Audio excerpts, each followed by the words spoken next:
Yeah, folks, Quillykin here, and welcome to our Wednesday live stream, where I'm going to be lowering the game music over here. That was just the main menu stuff going on, and kind of creepy, and definitely giving those Jaws kind of vibes. Hey, LOT, wait, what was that?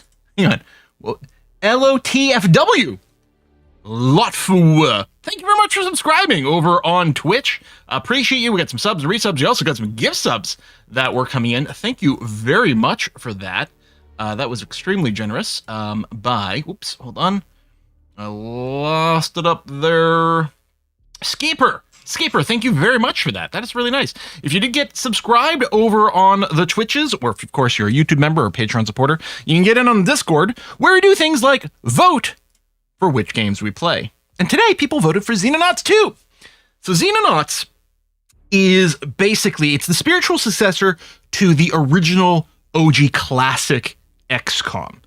I did not play Xenonauts 1. It is highly beloved, as far as I understand it. I have it, never got around to playing it. Xenonauts 2, when I loaded it up to do this, apparently I had a couple hours in here or something like that. I don't know if we ever did a video, or just when it hit early access, maybe I loaded up and dabbled with it a little. I have zero memories at all. As far as I'm concerned, I have never played this game at all. I have played a decent amount of the sort of, well, the OG XCOM. I don't think I ever played the original XCOM one, which was Enemy Unknown. I mostly played a lot of the XCOM 2, which was Terror from the Deep, or something like that. And then of course the redo. I hate that they keep resetting these numbers, because then I played a bunch of XCOM 1, the new version, and XCOM 2, the new version, which were not the same as XCOM 1 and XCOM 2, the classic version.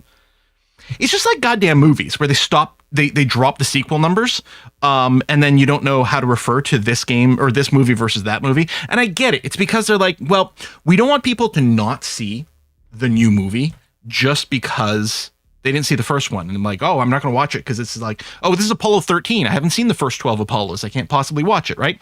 But man, it makes it confusing to talk about. Woo! Alrighty. Motorsport Manager Jaws remix. XCOM The Next Generation, yeah. There you go. Or yes, all the Spider-Mens. That's another problem over there, exactly. I mean, in theory, I think they had different... Like, at least you had what? Was it the Amazing and then the Incredible? Because they did have those names in there, or at least the second, the Garfield one had like another name in there. And at least with the Tom Holland ones, like none of them have numbers, but they do at least have subtitles. And that makes it clear which one you're talking about at every given point. It's like, oh, well, in Spider-Man Far From Home, they're going around in Europe. Stuff like that, you know? XCOM 1, XCOM 2 Terror of the Deep, XCOM 3 Apocalypse. Oh, yeah. Yeah. The XCOM 3 Apocalypse, is that the one that had like the... like slightly more 3D or something, wasn't it? I don't remember. Anyway, UFO Defense, Enemy Unknown. Yeah, there it is. Spider-Man, Garfield, Lasagna Adventures. Exactly. Anyway, so we got that. We do have the name and game running over on Twitch. Sorry to YouTubers, just got the integration over there for that. I mean, I don't think there's Twitch support built into the game, but I will be naming people off of that. Now, I have been warned that XCOM 2 is very difficult, and especially at the start, highly fatal. And going in with basically... effectively zero experience in this, other than maybe what I can borrow from other games. And it's not like turn-based tactics like this are always my strong suit. Expect a lot of deaths and failure. But, you know, that's kind of where the fun is. We just get started? Oh, I should read the subs and resubs, then we'll go ahead and get started. So, yes, we had Lotfu as a sub today. Thank you very much for remembering your Twitch Prime. Mark Dwarf is resub for the 41st month. Pepito Jones at 86. Rhyme Pendragon, 130 months. Animal Luck Carrot is at 77 months and will probably die horribly in here because that's what Carrot does in our live streams. Perks is at 56 months. Dazzle Tricks at 25. Heroic, aka Bertius, is resub for their second month. Thank you very much for continuing that subscription. Brother Beard is at 59 months. Ooh, just shy of a Twitchiversary. And says, oh boy, do I feel old. I've been here since, I think it was Civ 5 Canada, way back when. Here's to 59 more months. Yondar's at a nice power of 2 at 64 months. Gooties at 102. Gabook at 147 months. Long since says, oh, you just scrolled. Long time since I was last able to catch a stream. Well, I'm happy you could be here. Foobles at 62 months. Red Skimmers at 19. Jonathan Skyfell, 122 months. Wow. Sarge Dragonis is at 98 months and says 6798. Don't even know if I'm doing that right. Sorry, I spent Easter with a bunch of my nieces and nephews, and therefore I've got brain rot in the head now. Stam has got a lovely, beautiful number, resubbing with their 18th month. And Real Luckless is here with 95. And Stam, I believe you are one of the ones who have played a lot of Xenonauts, so we'll see what kind of info we can get over there. Okay, let's go and get started. Tinto talked with patch 1.2 for U5. Oh, no, I didn't. Ooh, okay. This is a campaign name? Is that supposed to be my name? Just campaign name. Pre-generated campaign name. Okay, so it's like a random mission, or random like a military operation name. I will call it the I mean, obviously I'm going for like a Sprout, something like the Violent Sprout. That's going to be the name of our campaign. I will go with the default difficulty over here. Soldier. I'm not going to bring it down to recruit, but I'm definitely not going to punch it up any higher than that. We'll enable a tutorial on. That seems fine. He has challenging experience. Should not feel unfair. Well, we'll see about that. I'm pretty good at complaining. Intended for players familiar with XCOM and other strategy games. Good. Extended what has got its own built-in, like, long campaign mode. Primarily mounts for sounding campaign, 35 tactical battles, 20 hours of gameplay. Extended mode is available who most want to engage in more tactical battles. A stable UFO delegation system. Reducing monthly income, removing the additional cost for completing more than 2 crashes. Okay, whatever. We're just going to leave it as is. Not Iron Manning either. And I guess I'm going to leave. These are presumably what change if you do this. Yeah, okay. So we'll start with 3.75 million buckaroos. We get full funding. 10 daily operation points. No idea what these are. 6 starting infiltrators. These are these my soldiers? Controls how many regional supporters become infiltrators to start a campaign. Okay. Okay. Whatever. We'll begin campaign. The year is 2009. Oh, maybe I lowered the volume too much.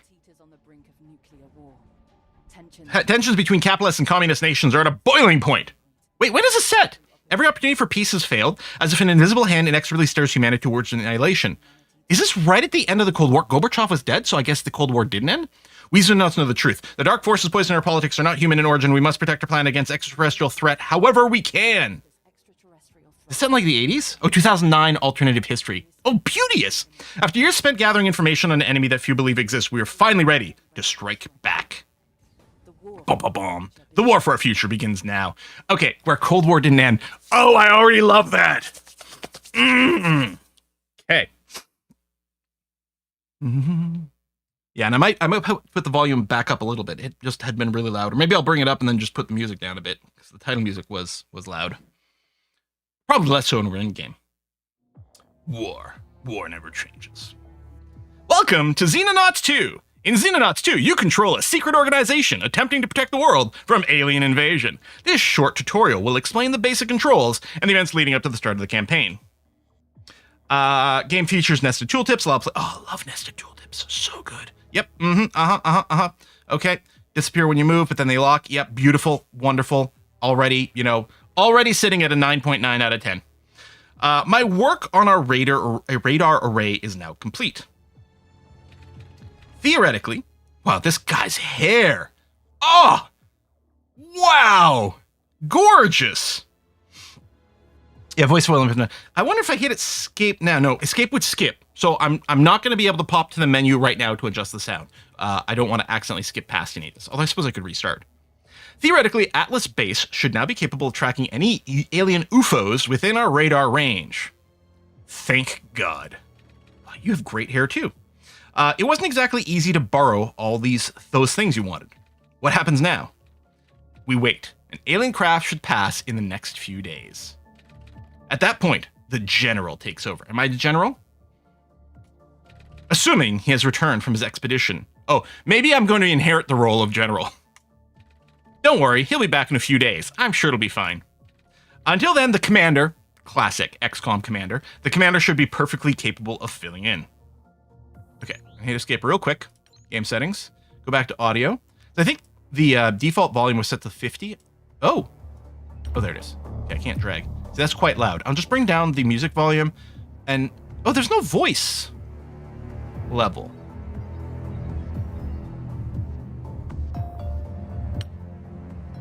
All right, we'll just go with this. Yeah, maybe there's no voice in game. It was just that opening cutscene. Or it's one of these also doubles for voice. Okay, we'll leave it here. It's possible once we get into combat, the pew pew sounds will be too loud. We'll deal with it then. Resume. The blue circle around your base indicates the radar range of that facility. UFOs, that'll probably annoy people if I do that. UFOs flying in this area will be detected and can then be attacked using interceptor aircraft. Yeah, very classic XCOM. There's Doomsday. These buttons control the flow of time on the geoscape. Time is currently passing at the slowest speed, but as nothing is currently occurring, we should increase the flow of time until some alien activity occurs. Click the bouton for the fastest speed. Okay, so we got that, the funding, launch aircrafts, Doomsday. All right. Geoscape anomalies. No, you're right, there's no dots. It's clearly UFO. Or UFO. UFOs. I like that. UFOs. RimWorld gains a great hair mod. I mean, that's got a few. That's for sure. Your first stream. Watch my cursor AI team working. Hey! Yeah, make sure to crack the whip over there. The two anomalies on the map signify hostile action that has raised local panic. They are not interactive, but may indicate the presence of a possibly hidden problem in the affected region. Now I'm just thinking like Terra Invicta thing. We got to send our agents over there to go and sniper-do a little alien. However, at the start of the game, these are usually generated by UFOs as they fly around the map. Okay, they're flying over, they're doing electrical interference communications. So this is probably literally on the way, right? If they're doing a kind of a linear path or great circle path, they're going to end up right in our territory. Boop! UFO 1 detected. Small, escort size none, speed 1,800 kilometers an hour, high altitude heading west. UFO detected. Your radar has detected a UFO. Shooting it down will prevent it from causing panic in the local region. May spawn a UFO crash site. Tactical mission that allows you to recover valuable alien technology. Click the launch interceptors button to get your fighters ready for action. Boom. Yeah, baby. This panel allows you to select the aircraft to be launched at the target. Up to 3 aircraft can be formed into a squadron, but you currently only have 2. These have been selected for you automatically, so press the launch aircraft button to proceed. So Angel 1, Angel 2, although not in order. Mission UFO 1, launch aircraft. Boom! UFO intercepted. Only use 5% of our fuel. Your interceptors reach the UFO and are ready to initiate air combat. Commence attack. We're entering engagement range of the extraterrestrial craft, Commander. Putting it up on the big screen. Ooh, I love the big screen. How do we think this is going to play out? Unknown. We have no data on the capabilities of these alien craft or what weaponry they may carry. I suppose the only way to find out. Pew, pew, pew. Let's start by attacking with missiles. I love the visual display. This is great. Ah, wonderful. This is the air combat, where Xenon interceptor aircraft attempt to shoot down alien UFOs. A maximum of 3 combatants can be present on each side. 2 Xenon aircraft are participating in this battle. You can select an aircraft either by clicking on them directly or by clicking on the information panel on the right of the screen. Click on Angel 2 directly to select it. You can also press 2 or click Angel 2's information panel on the right. Okay. Deployment zone. We're currently in deployment phase before the combat begins. During this phase, you can freely reposition your aircraft within the green deployment zone. Left click or right click the chosen spot to reposition aircraft 2 to that location. Right click ignores combatants, allowing you to set move nodes under other units. Okay. Okay. Okay. Did I... Wait. Okay.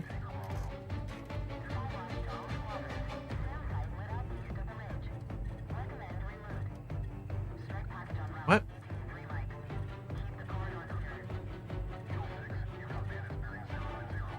It actually wasn't taking the clicks there until I started clicking somewhere else. Okay. Movement waypoints. Our interceptors are currently both flying intercept paths towards the UFO. However, we should order the second interceptor to maneuver behind the UFO instead. Click the highlighted area behind the UFO to set a movement waypoint. Okay. Interceptors will intelligently control their speed based on the situation, but you can manually set a speed by using the throttle slider on the right. Presumably this bit? Is that their hit points? Probably that bit. To achieve maximum speed, you will need to engage afterburners. However, aircraft using afterburners cannot fire the weapon. Click the afterburner toggle or press F to engage afterburners. Is it this? It looks like it should be this. That's throttle slider. Is it pointing at this thing? That is what it's pointing at. Okay. Once you're happy with your deployment, you can begin the combat. Begin the battle. Click the normal speed button, time control at the top of the screen. Normal speed.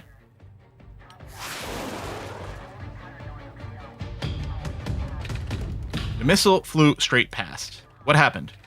They appear incapable of locking onto the UFO. It has no radar signature and is emitting minimal heat. Better close the distance. We'll have to do this the old-fashioned way. Your interceptor has just entered into the fire arc. I was going to say, that looks pretty bad, but, you know, sure. I would have gone in for a sandwich maneuver, but what do I know? It's about to be attacked. All weapons except missiles display their fire arcs on the battlefield. To view the fire arc of the missile, you can hover over the weapon tile in the info panel to the right. Cool. Weapons can be disabled, enabled by clicking their tile in the aircraft information panel. Disabling weapons can be useful in some situations, for example, if you do not wish to fire your missiles at the current target. Evasive roll. Enemy weapons will only cause damage if the projectiles hit your interceptors. You can evade some projectiles simply by changing course, but others will require the use of evasive roll ability. Evasive roll orders your aircraft to perform a barrel roll. Do a barrel roll! Allowing it to avoid incoming damage without changing orientation. However, units cannot attack while performing an evasive roll. Okay. So evasive roll left. Oh, look at the little dodge. One of your aircraft has reached 0 health and has been forced to perform an emergency disengage. Meanwhile, Angel 2 is just sightseeing. Okay. All right, tutorial. Although it has not been permanently destroyed, it will require an overhaul before it can fly again. It will therefore take much longer to repair than an aircraft that finishes the battle with health remaining. Thankfully, your remaining interceptors managed to maneuver into an advantageous position. Click the UFO in order to set as a target for your interceptor. Your aircraft will now attempt to tail the UFO and attack it from behind. As it's more agile than UFO, it can stay clear of the alien weapons. Finally, click the toggle or the afterburner toggle to disable it. Remember, weapons cannot be fired when using the afterburner. Okie dokie. So yeah, really no missile lock-ons at all.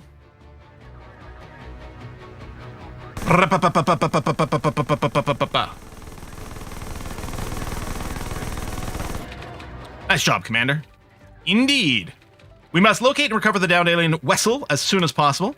In the meantime, I will see what I can learn from the telemetry. I may be able to enhance the survivability of our interceptors now that we've collected some basic data on the alien weapons. Okie dokie. UFO has been successfully shot down. Press the accept result button.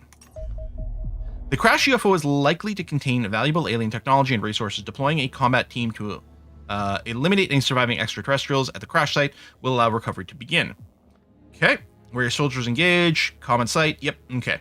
Launch combat team. You now launch dropship in the same way you launched your interceptors earlier. As your Skyhawk dropship is already selected, click the launch aircraft button to proceed. Okie dokie. I'm assuming all the people I'm about to send out here are doomed as part of the tutorial, but let's see.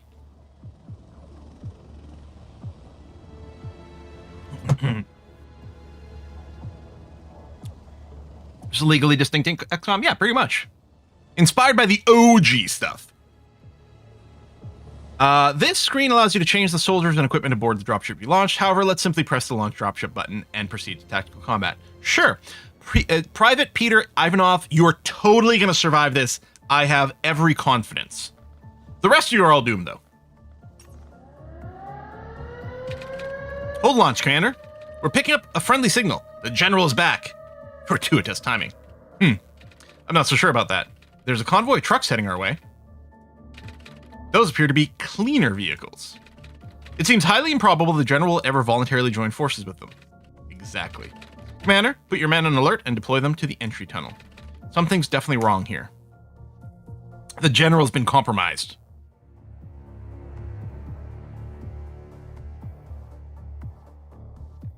Angel 1's painted in red for the tutorial, it seems. Uh-huh. All right. Camera and tactical combat control in several ways. You can mouse, you can WASD.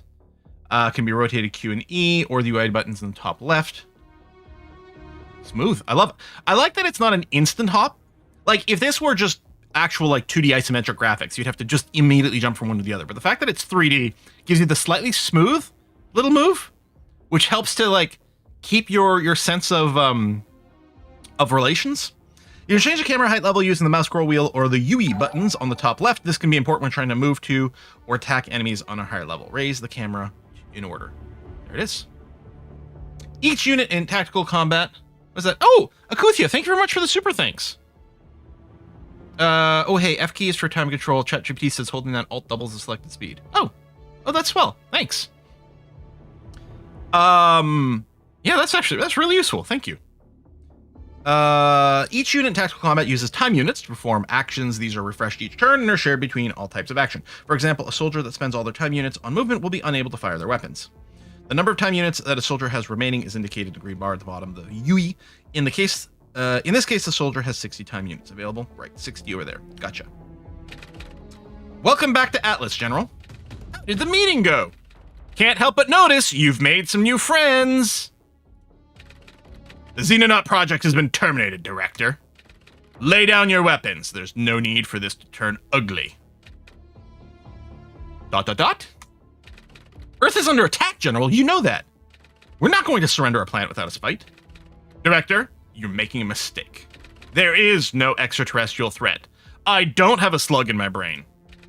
Open the blast doors and surrender, or your people are going to get killed. No extraterrestrial threat? What happened to you, General? Director, this isn't a discussion. The pheromones are very addictive. I'm giving you 5 minutes to make a decision. You're outnumbered, and there's nowhere to run. Think carefully about your choice. Over and out. If we surrender, what's the probability we turn up dead a week from now? Based on everything we know about the cleaners, approximately 100%. Yeah, that's what I figured too. Now seems like a good time to evacuate to the backup facility. Oh, I'm going to evacuate myself, that's for sure. Backup facility? I wasn't aware we had one. Yeah, it's a government project. Why would you build one when you could build two at twice the price? Contact reference, right? Wasn't aware we had one. No. Check the fast speed keybind. Okay, Akuthi, I will take a look. Nor the General. Commander, we need your men to hold the tunnels while we get everyone above the helicopter. Buy us as much time as you can, but don't get yourself killed. Now the General's gone, we can't afford to lose you too. Contact indeed. I like Contact a lot when I saw it. These days, I feel like my absolute favorite, sort of like, kind of smart, philosophical, introspective sci-fi movie is probably Arrival. I think Arrival might have a spot in like my top 5 movies of all time. That's hard to say. It's a list that I'm never going to define because there's probably more than 5 movies I will claim that are in my top 5 movies of all time. But Arrival's definitely one of those. Contact book was much better. I never read it. I also have to get around to reading Project Hail Mary. I've had it on my to be read for ages, and I think I want to watch it read it before I watch the movie. Okay, you can plan a movement path or soldiers. Left click anywhere on the battlefield. Click the glowing title to plan. I like that it's plan and not insta move. Let's click again to lock in, and then the movement cost. Great. Number at the end of the movement shows how many time units soldiers will have. Oh, remaining, which is actually much more useful, so you don't have to do math. We'll have 22 left. It looks like it.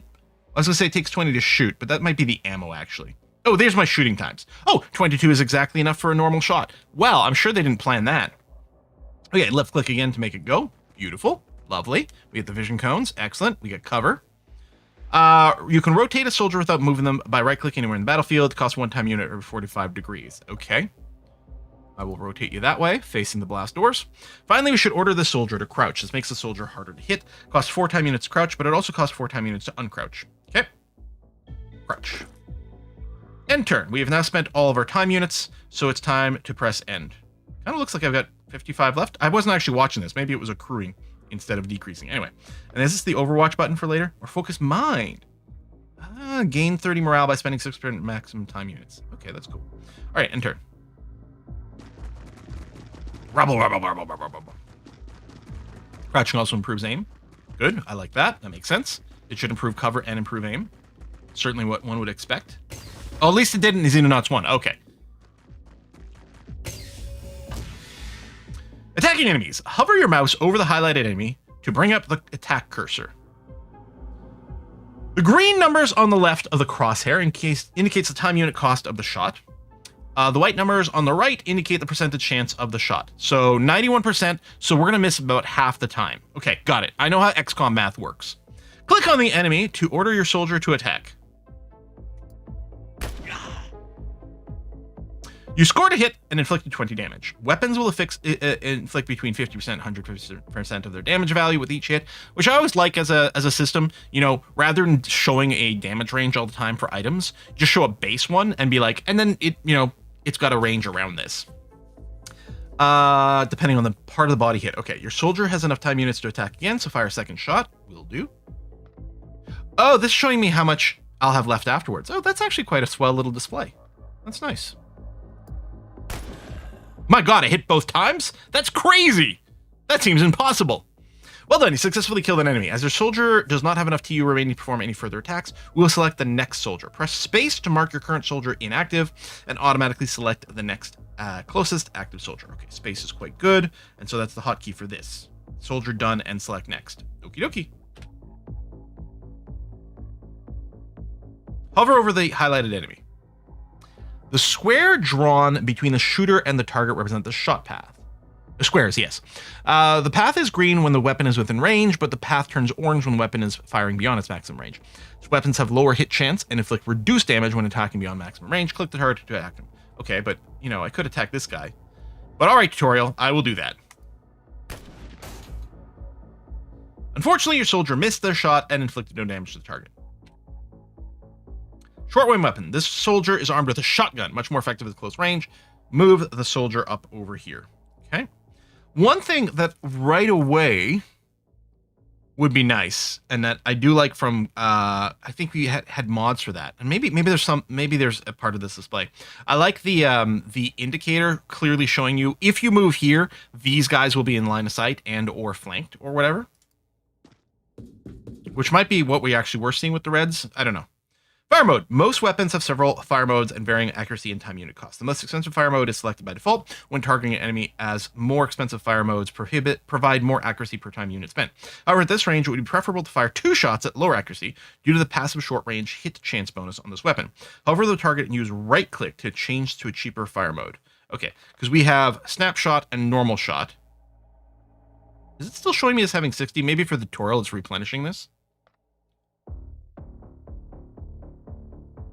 Okay, so if I click this, okay, that alternates the fire. Okay, it's not letting me do it again, but presumably if I keep right-clicking, it would keep cycling it, normally. Miss! Although the shot had a high hit chance, your soldier still missed. Bad luck will happen in this game, and part of the challenge is learning how to best mitigate it when it does occur. In this case, simply attack the target a second time. There we go. Thankfully, you did not have any more bad luck. Press space to select the next soldier.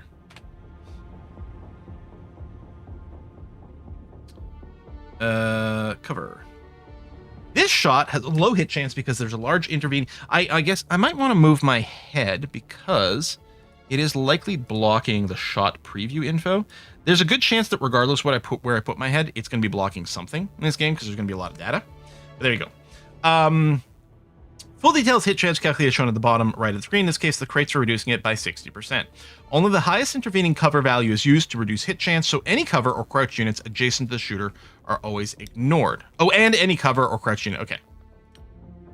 Most terrain in Xenonauts 2 is destructible, something that players can use to their advantage. Click the highlighted soldier. Free fire mode allows soldiers to target anything they want. In this case, we can use it to destroy the intervening crates. Hold down control to activate free fire mode. Okay, because I can't shoot this by default, which is a very helpful little UI thing, and do that. Okay, lovely. Boom. Well done, the crates have been destroyed. Click, okay. Click back to this guy. With the intervening cover destroyed, that shot against the highlighted enemy now has a much higher chance to hit. Indeed, 96%. It sniped. Grenades can be effective at inflicting damage and removing cover in an area. Click the button for the demolition charge selected as an active weapon. Okay. Grenades travel in an arc, allowing them to be thrown over walls or cover objects. Click the highlighted tile. Okay. Nice radius. I love that. Good display. Everything's very clean here. Really clean visuals. Secondary weapons. Your soldier lacks sufficient time units to fire their main weapon, but the pistol in the secondary slot can still be fired. Okay, so it looks like it doesn't take any time units to swap weapons. Soldier will now perform attacks with a pistol, allowing them to finish off the wounded cleaners. The low time unit cost for firing the pistol allows your soldier to fire again. 26%. Oh, that one worked. Okay. Nice little red barrels over here. That's great. Our final soldier has a decision to make. Their shotgun is relatively inaccurate at this range, and the target is behind heavy cover. Close in distance and flank the target might be beneficial. Using shot preview mode will allow you to make a decision about whether it's more worthwhile. Perfect. Okay. Because, yeah, this is red, which might just be that it's a low percentage shot or something. Shot preview mode will show you the hit chance and time unit cost for taking a shot from the end. To see the values from your current position, hover over the highlighted enemies. Hold Shift to activate shot preview mode. Ahaha! To proceed, click the target while shot preview mode is made. So presumably if I click now, he'll move and shoot as one action. Excellent. Beautiful. Congratulations, you've eliminated all hostile units. Press and turn to proceed.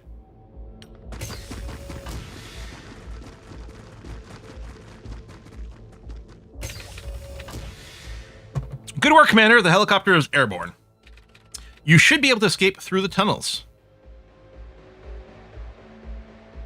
Order the selected soldier to move to the highlighted tile, right next to these barrels. Okie dokie.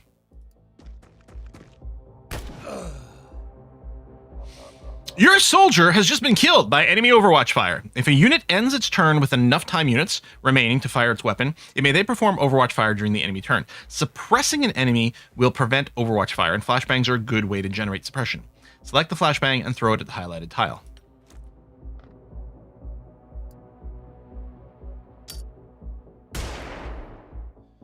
All these enemies have been suppressed. Suppression immediately removes all time units from the selected unit, which prevents them from being able to overwatch fire, as they can no longer afford to fire their weapons. Suppressed units are also easier to hit with melee weapons, and will only recover 50% of the normal time units the following turn. Okay, that's very powerful. Smoke, an alternative way to avoid losing soldiers to overwatch fires to make them harder to hit. Each tile of smoke reduces the hit chance of any shot passing through it. So smoke grenades are an excellent way to protect your soldiers. Okay, so in here, well, it is gonna get me to put it on the people, but in theory, you know, something, if I was just trying to protect this guy, doing something like this would be equally effective.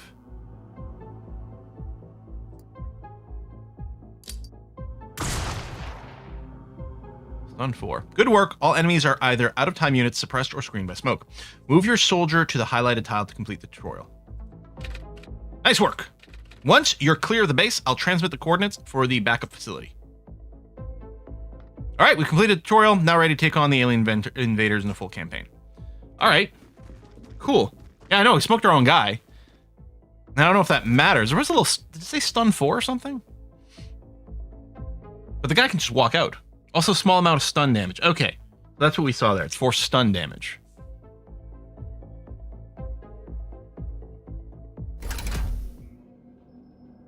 The Shadow War. Few believe our enemies exist, yet the malign tendrils of their influence can be felt across our planet.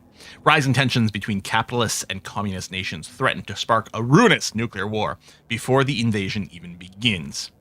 Ah, Commander. Good of you to finally make an appearance. Okay, asshole, I was in the toilet, okay? Listen. I told you I was going to evacuate myself. Welcome to our backup facility. We should be safe here, at least for a while. No getting around the fact that we're living in a derelict nuclear bunker full of 60s era junk, though. Hope you're fine with cold showers, cold food, and, well, cold everything.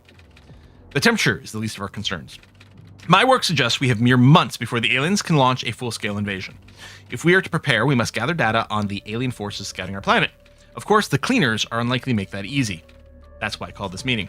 Commander, I'm formally handing over control of this organization to you. The situation has changed. We need someone with military experience making the big decisions. I'll run the day-to-day matters, like keeping us supplied and getting the place patched up. All you need to do is figure out how to win the war. Oh, that's easy then. Congratulations on the promotion, Commander. One hopes you prove equal to the task. Please choose the location of your starting base. Brussels. Okay, I am wondering, So this was always a very important decision. Oh, can I put it in the ocean? No, it looks like no. Because of like coverage and defending like expensive, like high value countries that can provide a lot of funding. Like if I put it over here, are we really going to be covering a lot of locations? It is cheap though, which is nice.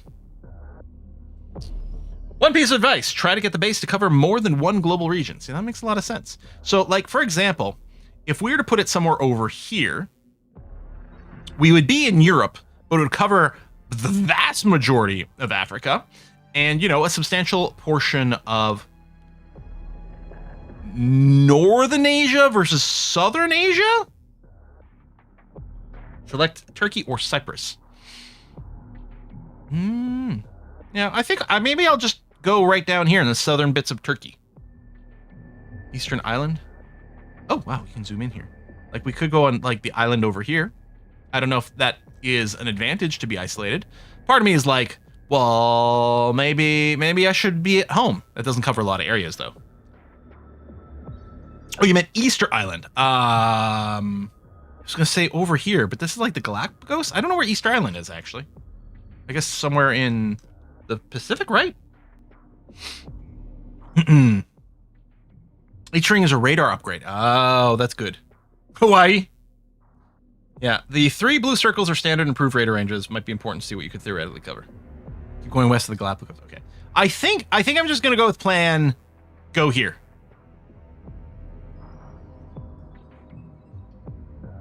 Unless, hold on. If I move over this way, so if I do this, my initial radar range will cover Madrid and London.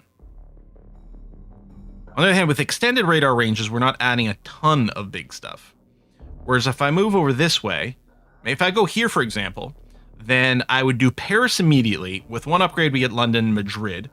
We already get like Kabul, and then with upgrades, we can get all the way, we can get into India as well. New Delhi, Mumbai. Put it somewhere with nice beaches. I don't know, I'm gonna go here. Choose base name, Europe. This is gonna be South Brussels. That's what this is. Doomsday counter. Objective, prevent doomsday counter exceeding 100. The aliens are attempting to spark a nuclear war by raising tensions between the capitalist and communist nations.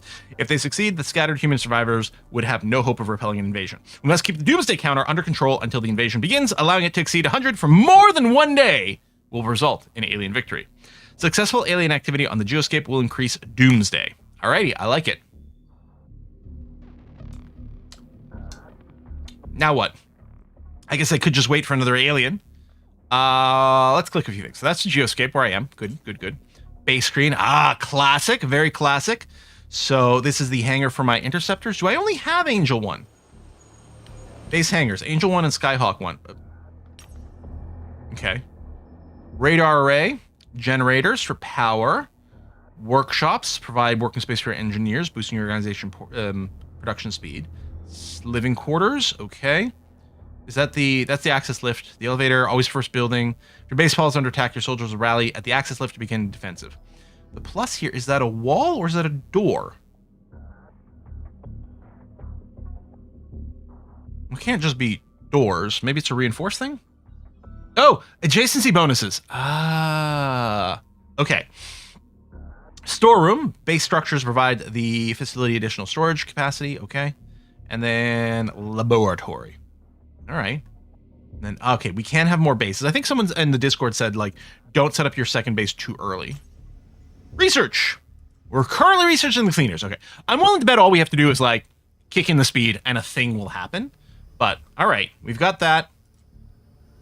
Engineering. No engineers selected. Construction. Hire engineers. I'm not going to probably do that right away. But, okay, we could start. We need an empty hangar for this. Soldier screen.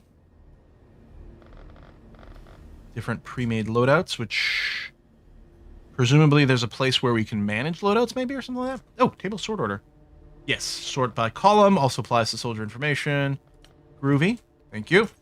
Base stores. No items at the stores. This base present. Basic equipment and ammunitions available in unlimited quantities will not be listed. Sure, fair. Armory. Armor. Shoot. Oh, hang on a second. The assignment panel in the bottom left. Allows you to manage the combat team in the dropship. There are several ways of interacting with soldiers that make this process easier. Right-click will remove the soldier from dropship. Double-click will allow the soldier to be replaced. Soldiers can be dragged up and down the list to reorder the squad numbering.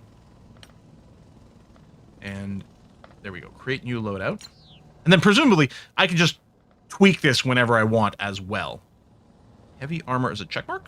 Adding additional armor increases the protection offered at the cost of increased weight and an accuracy penalty. Minus 10% accuracy, plus 6 armor. Okay, so Private Sander Nissan here with the shield build. He's got the big shield and is going to go in front and therefore die first. Okay, got it.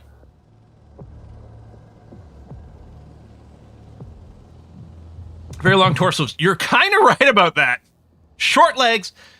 Maybe it's a weird camera tilt. I don't know. All right, aircraft. We can change the stats on it. Angel 1, rearming.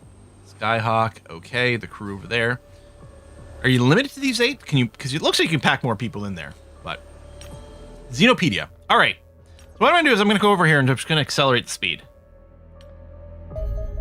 The Cleaners.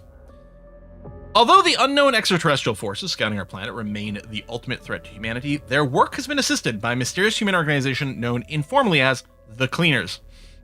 We know little about the Cleaners beyond the fact that they invariably appear within a few hours of suspected alien activity, forcibly taking any eyewitnesses into custody and erasing all evidence that might hint at an extraterrestrial presence. Important missions are always handled by teams of Cleaner soldiers carrying military rifles and wearing distinctive green hazmat suits / rebreathers that entirely conceal their identity. More mundane work is usually handled by besuited agents with similar equipment to law enforcement personnel. As anyone that develops an interest in Cleaners tends to disappear without a trace, we previously avoided probing too deeply into their organization. In turn, the Cleaners largely left us alone. One suspects Operations Division's monomaniacal focus on operational security has made monitoring our activities far too difficult to be worthwhile. Obviously, this equation has now changed. The Cleaners are clearly devoting significant resources to eliminating us, and we must be prepared to fight them directly if we wish to learn more about our alien enemies.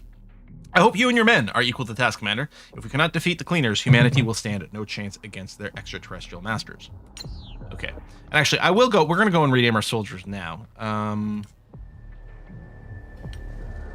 Yeah, okay.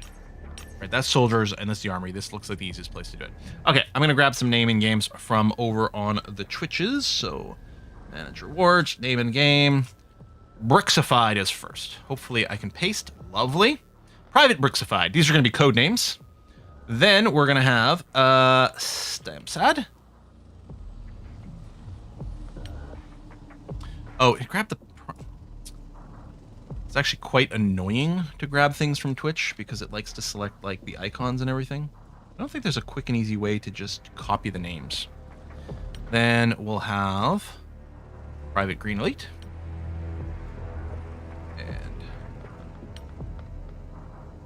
Marf Dwarf. And good news, Carad, you're gonna die. Carad. Oh. I don't know why it's like that. There it is.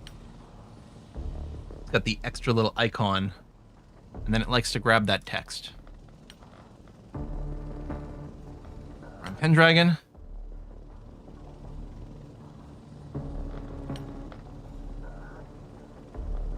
Pendleton.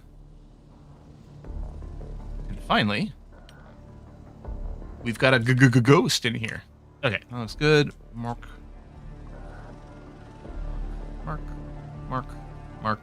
and Mark.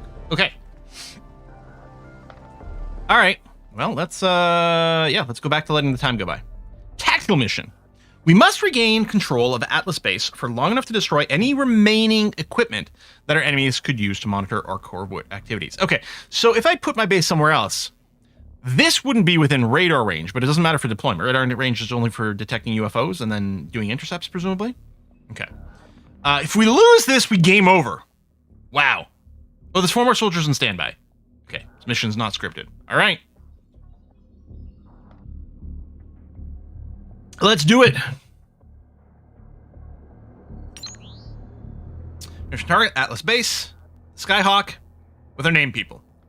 I won't preemptively name people until they're going out on the mission. Okay, so we can launch there. I don't know enough to tune these guys, so we'll just assume that their loadout is not horrible. Okay, those are my reserves. Okay. You know, let's just assume that this is going to be fine, or we'll find out why it's not fine later on. Soldiers only claim equipment from the base stores when assigned to a dropship, so unassigned soldiers instead have a planned loadout. That's brilliant. I love that. That's really handy. This means soldiers will automatically unequip all their items when removed from the dropship, e.g. if they're wounded, but will still remember their previous loadout and try to re-equip it should they return. Brilliant, love it, so happy. If you do not have enough items in the stores to fill the planned loadout when assigning a soldier, any missing items will be removed from the loadout. Hopefully you get a warning about that. By the way, someone is missing something that was intended. Dropship range very long, can basically go anywhere on the map. Okay. Let's launch. Let's blow our noses. Yes, you do get a warning. Nice. Okay. All right, let's room. Looks like it's flying backwards. Just me? Is it just me, or is the legs flying backwards? Oh yes, and Nakuthia, I gotta look at this alt to speed up things. Is it just like play the animations faster? Is that what it is? Maybe that's what it was. Anyway, commence tactical battle. Our organization was unable to destroy our encrypted command systems during the hurried evacuation of Atlas Base. We cannot risk our enemies gaining access. See, we need self-destruct commands for this. That's the reason. Clean assault teams now appear to have departed the facility, leaving only a handful of enemy agents behind. Eliminate them so we can complete our mission. Okay. Commander is a critically important mission. We left a lot of important things behind when we evacuated Atlas, including several years of research data. You need to clear the facility of hostiles so we can search through it and destroy anything that might let our enemies monitor us. And recover my research data. Yes. Look, I can't risk contacting our agents until I know our communications network is secure. The cleaners have withdrawn their assault force and sent in a team of analysts, so hopefully this won't be too hard. Oh, and if you happen to run into the general, this isn't the time for sentimentality. Okay. I'm nervous. These games always make me overthink everything and then still make a ton of mistakes. Are these all... These are all doors. Units in adjacent tiles can manually open or close a door using right-click. This costs 4 time units to perform. Okay. You'd think we'd come here with a map since we literally came from here. All right, well, we've got Brixified over here with the shield.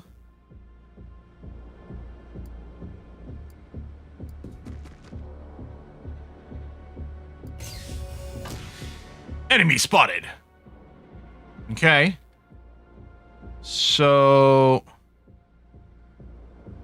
you know what actually would be handy is if I'm moving around. Is there an option for that? Holding shift? Oh, okay, no. Control is the free fire. To like preview like how much movement it would take just by mousing over, because like I can click and then get a preview. It'll leave me with 10, but then I have to like try these different ones. So I don't have a rifle. I just have the shield, which is presumably giving me a whole bunch of extra defense. Intercept any projectile striking the soldier in a frontal 180 arc, but grant no protection to the rear. Soldiers can use a one-handed weapon while carrying a shield by placing it in their secondary slot. Pistols or melee weapons are a good choice. Any damage absorbed by a shield will reduce their health, and the shield is destroyed. Okay. All right, so eventually it'll go down.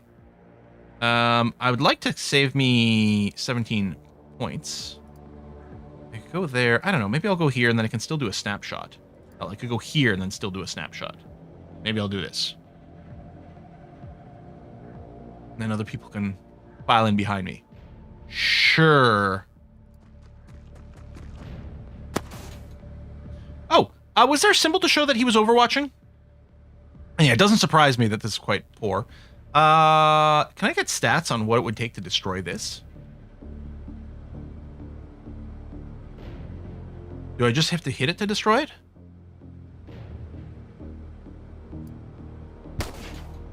Well, I think I hit it, but I don't think I got destroyed.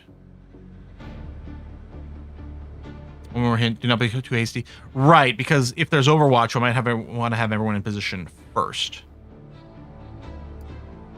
25. If I go here, I'll still have the aimed shot. And then there's that cover there. 22, I'd still have a decent amount, and then 0% hit chance. Because what? This thing?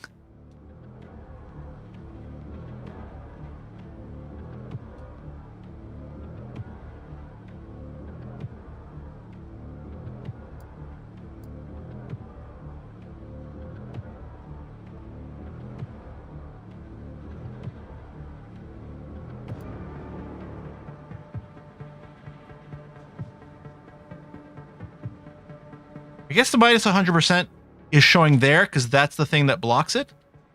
Oh, he's actually very awkwardly positioned. Yeah, the big radar dish. Right. And what I'll do is I will come here. You know what? 50% of the time, this hits every time. Is it possible for me to hit my friend in the back of the head here? 25%? Yes? Oh, good.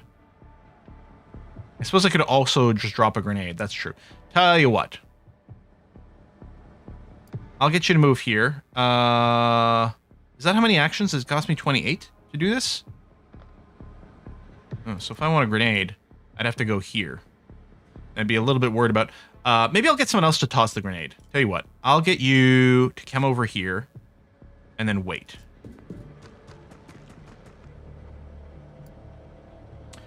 You've a demo charge. Okay. So this is better for removing terrain. Okay, they'll do less damage to units, but better for removing terrain. I don't know that it's worth really doing that. Oh, and I only have 13 moves left over here.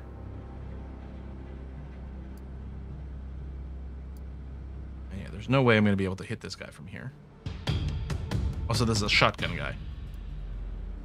What is this? Ballistic machine gun.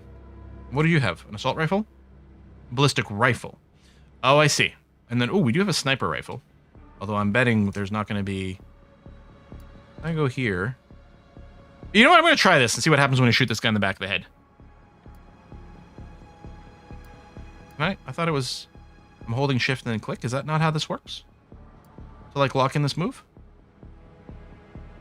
Oh, is it because I'm still an aim shot? There it is. Okay. Good news. You missed your friend. There you are. So this guy can at least stay on Overwatch, and that'd be fine. I mean, I think there's just going to be a lot of that. Of like, let's move in over here and then sit on Overwatch. Can I walk through people? No, I cannot. Okay. That guy's deaf now. Mop.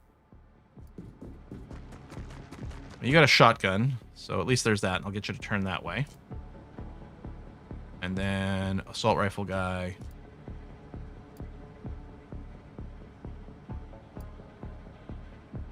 Smoke grenades are good in this game. Okay, that's good to know.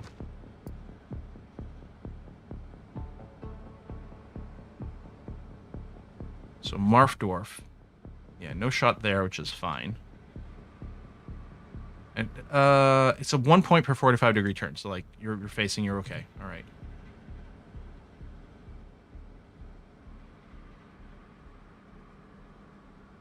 I wonder if anyone's going to come in from behind.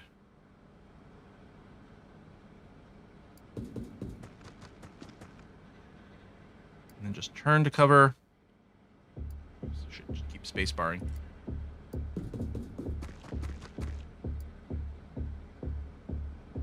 Rhyme. I can leave you here and maybe cover, just give you a lot of motion, but I don't like... Well, you don't have anywhere else to go for cover, so sure. Do this, and then just chillax. Okay.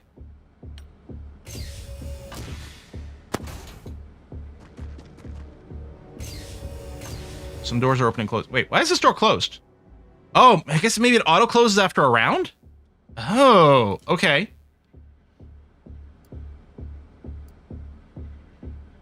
I go here. No, you won't have anything.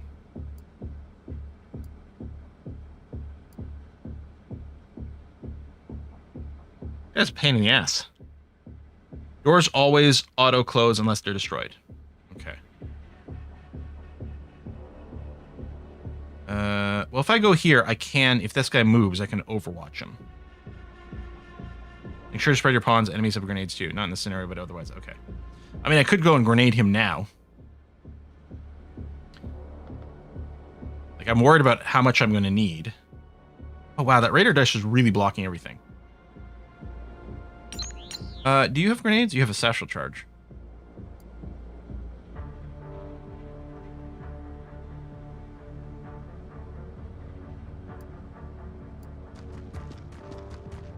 I'm not going to shoot. If I crouch, I won't have enough for the normal shot. I mean, there'll still be the snapshot, but I'm going to just do that.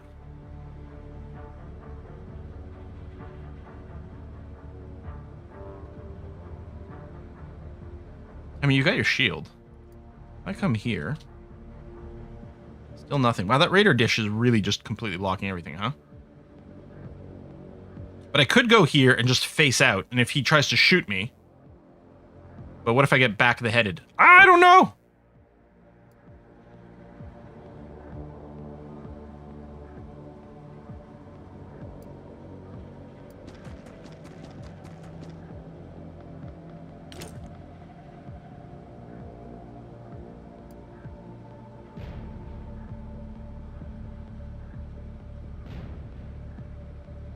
Worst case scenario is start over and yeah. All right, let's just make some moves. Move here, crouch, go. No, the one on the outside, please. Come over here.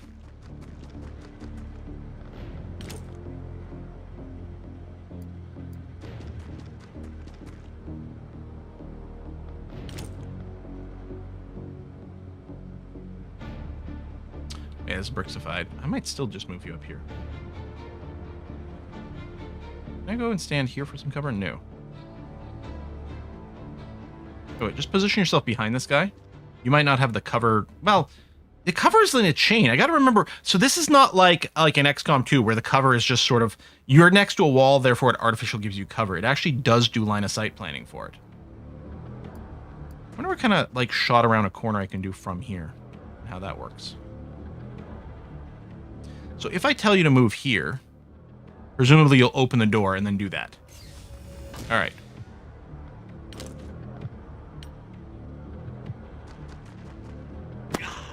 Marfdorf's been shot! Okay, we did shoot back. Okay. Bleeding wound will suffer 5 HP of damage at the end of each turn until it is healed. Use a med kit on a soldier will automatically heal all bleeding wounds, and each bleeding wound 25% chance of healing each time that it causes damage. Okay, so the bleeding wound will go away, potentially. You don't have a health kit. But why don't you just go and get some vengeance here, Marf? Good. Now, who's got a health kit? You do.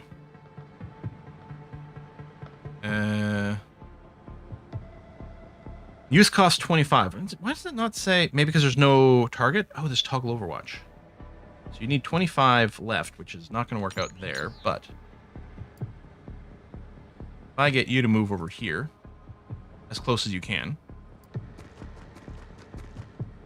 And then Marf, or Rhyme Pendragon, come over here, and then...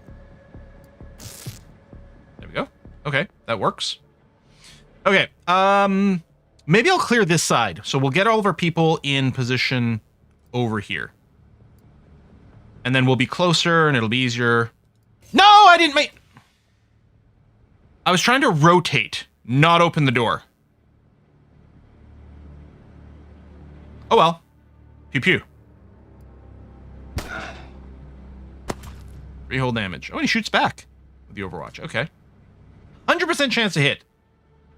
Go, Ghost. Nice.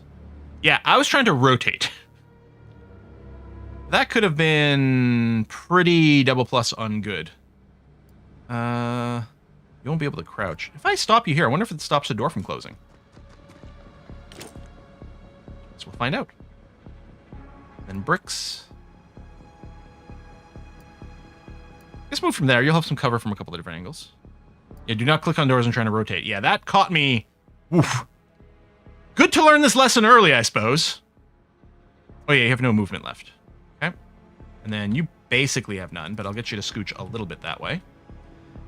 We could split the squad. I mean, splitting the team is always a path to success, right? Honestly, I think each room has probably a fairly low threat. Okay, if I just right-click here, you'll rotate.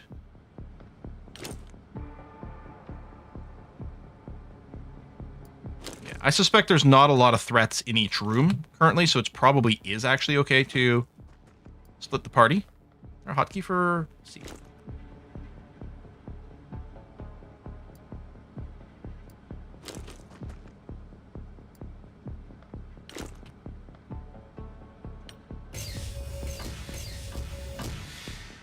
More slime shots, -1 soldier. Yep. Could happen. Okay, before I move these guys, we're going to pop this room.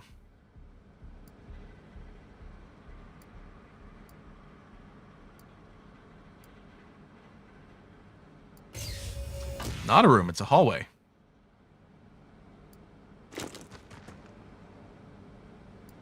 Oh, cannot see around this.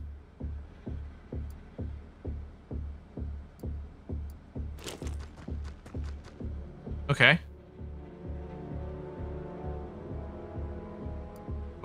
Oh, oh, there's a corner here. Oh, I keep right-clicking to move. There's a lot of games. It's right-click to. It's left-click to select, right-click to take action.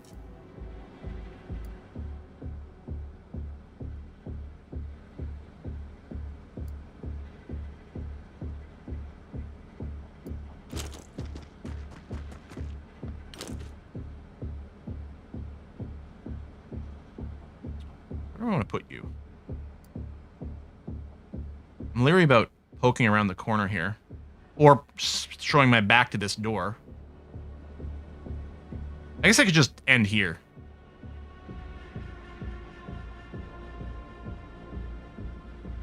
This is probably fine. You'd still have a little bit. There you go. Okay. You guys are going to join over here. I don't think we're going to open anything yet.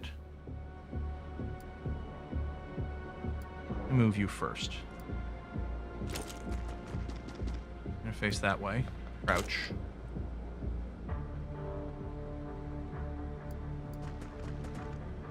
Face that way. We don't have a timer on this, which is good. One of the things that was always very stressy about, like, the Firaxis XCOMs is all the missions were so tightly timed.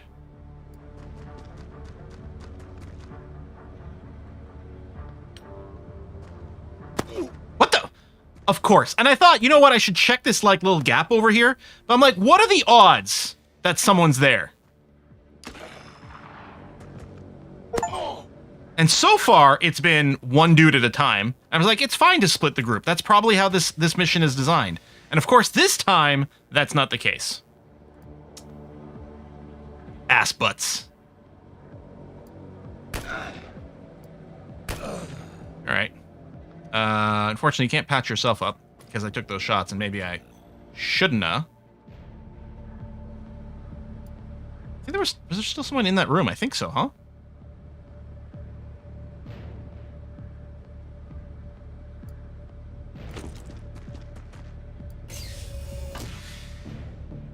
$24. If I move here, I'll still have my shot. There we go. Okay. 2 wounds is minus 10 HP. Yeah. So he's going to be, I think he's at 19 right now.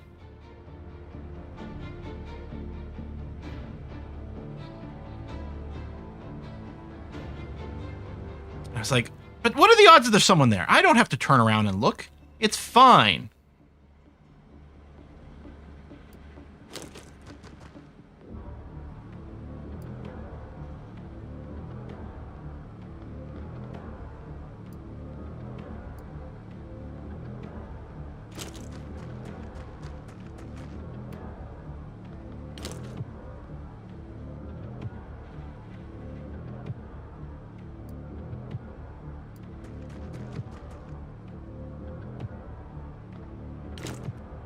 Shots. You could take one if anything else suddenly appears in this room.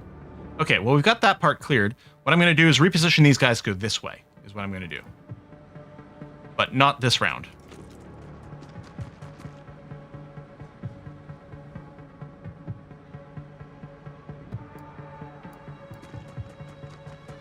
I'm not even going to crouch them.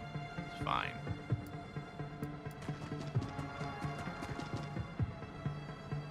Well, you don't have enough for a shot anyway, so I may as well do that. In fact, I should have double-checked the math, but I'll do this, and then I'll do that, and that. Okay. No loot in this game? Okay. Right, one of the wounds did go away, but position heal thyself. All right, so that's step one. Hey, Quill, pay attention. Step two, these guys are going to open this room. Of course, this has got no one in it at all. Well, I'll check these corners. I don't know. It's just kill everyone. Okay, so it's not interact with computers. It's nothing like that. Okay, Clear.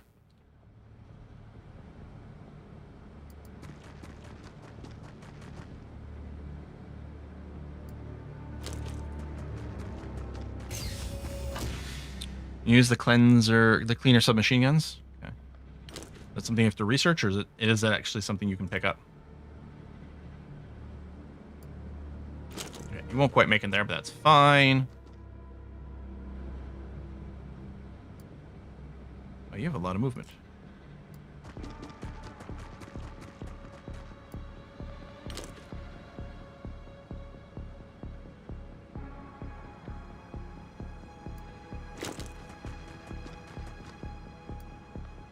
Done.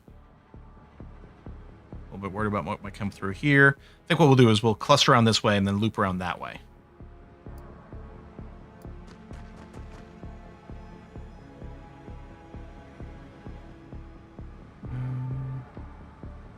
See there? Okay, I don't think there's anything. There's nothing there, so I think the next move is moving over here. Why did it stop? I guess because you spotted an obstacle you didn't know about, maybe?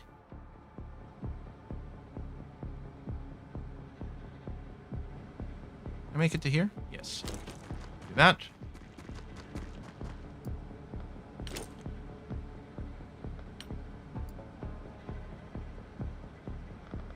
So, you still have movement, but that's probably fine. And you guys still have a little... Okay, I'm going to say that's fine.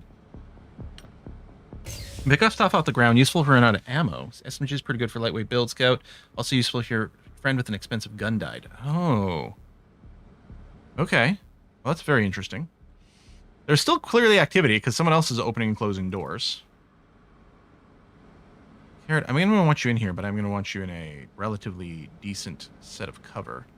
Well, maybe I'll just end up moving you here. No, I think we're going to need to be set up. Okay. Carrot, you're going to run to here. Rotate this way, crouch. These guys might not move. Or what I'll do is I'll just move them to here. Facing that way, crouch. Same thing here. Move that way, face that way, and then crouch. And then... Shield bro. Brixified. Here, because you'll be facing the correct way. Crouch behind your shield and do that.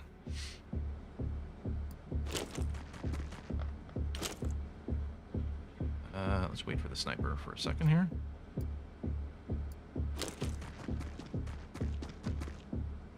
So if I do this, you can still get off a snapshot. 40 is exactly right. You might not have a good angle. I guess I could turn you so you could still snapshot. I don't think I will.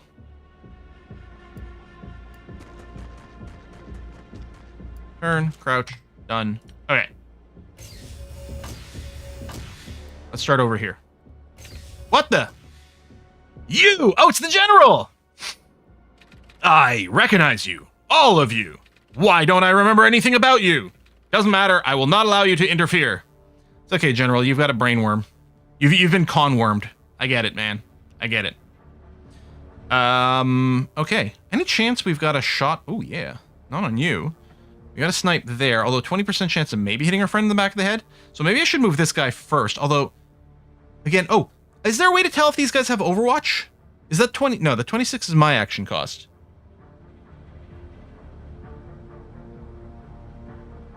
Right, we can get right behind him and then shoot over his head. That would work. And presumably I could be dropping some grenades in here because they're not consumables. They always have Overwatch. Yeah, but I mean, is there any way to tell how many time units they have left? It's safe to assume they do. So I'm thinking we smoke this guy.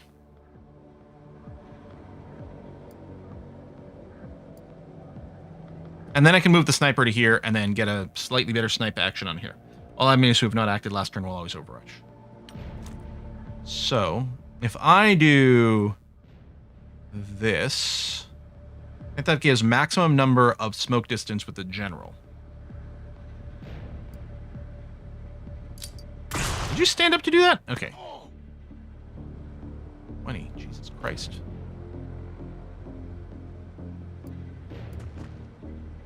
%. He didn't die. Okay, pistol him. Okay, move to here and then pistol him. Oh, fuck! There's another dude!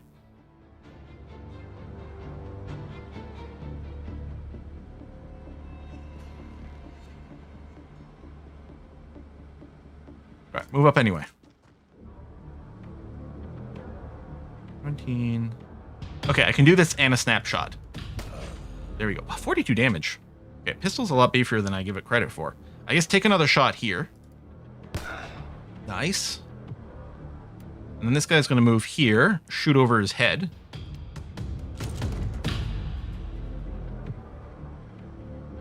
Oh, you're not crouching. But you can. I say, why the odds so low? But I'm firing 10 times.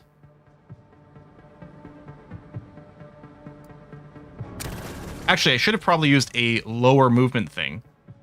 Although the smoke is still going to help. Marf is bleeding. Let me get back to you there, buddy. Ghost. No. Here. Okay, that'll work. Let me get... Or, actually... I'll get you in here. Turned. I don't think he turned. Turn. Crouch. Be ready for next round. Marf, if you want to patch yourself up, you have to do it now. Won't leave you with much movement, but at least you're crouched. Then Ghost. I guess the Overwatch, like the pistol is probably still there. But I think I might just want to pop back to cover. And just be ready for next round with more sniperinos. So I'm going to go there, rotate, crouch. Done. Meanwhile, don't I have 4 dudes over here? No, I guess not. The 4th went that way, which turns out maybe to be the correct answer. Okay. Wait, do you have... Okay, that's all visible enemies.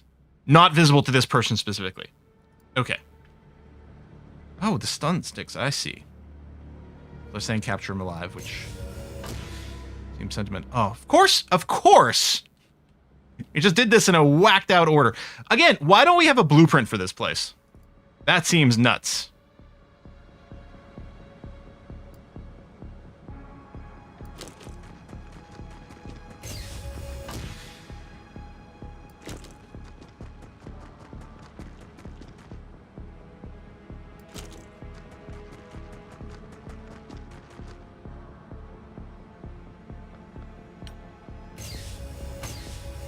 Oh, the door's closed here anyway. And then... Oh, he didn't take any action. He's just overwatching. Do any of the people in this group have a stun stick? Can I tab between people? Oh, yes, I can. Good. So, no. All the stun sticks are, like, way over there. So, I don't know about this whole taking him alive thing. But there is some cover, although Marf is pretty badly hurt, so I don't know if I want to move you. So, I think I might just move up a little and keep going with the overwatches.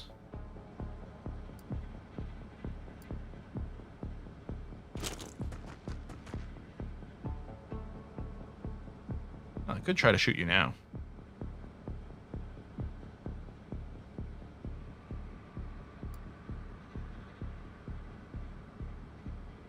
I'll just crouch. And then I can snapshot for that, but I'm not going to. Can I move to here? Can you not overwatch through the smoke?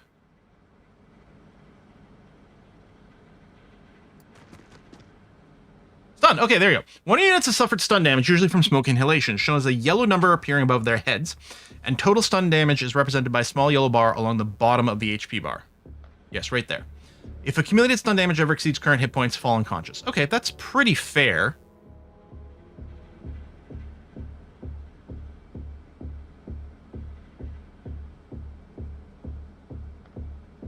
Okay, I'm just going to turn, crouch, stay in the smoke. Oh, you can still fire. All right, you know what?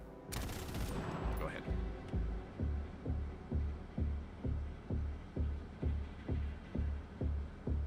Part of me is wondering about running Brixified up here.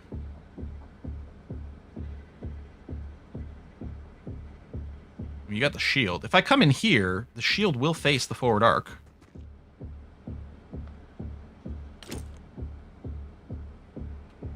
Just wait and see if the smoke partially clears or what.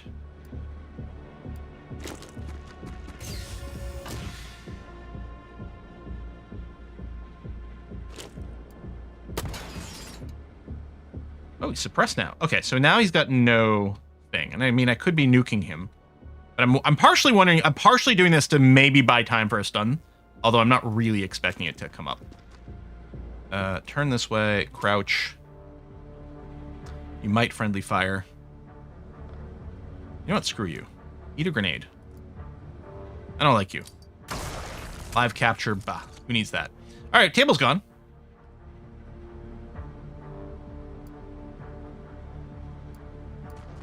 I like that they'll do a little hop here. That's cool.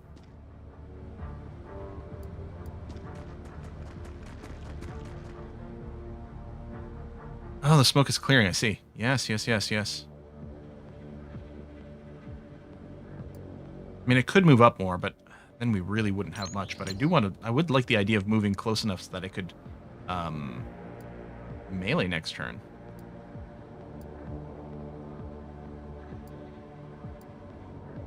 I mean, there's still smoke. I could move here and crouch.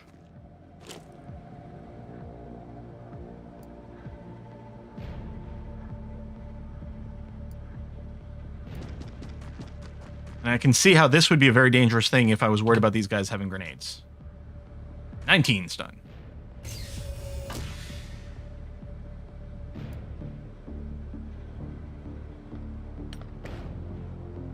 Okay, I can reach him.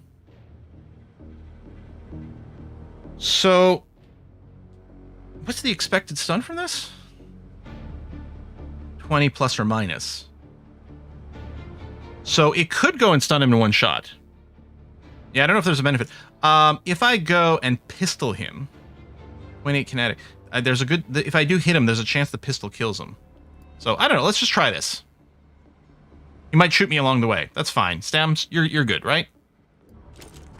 You're fine.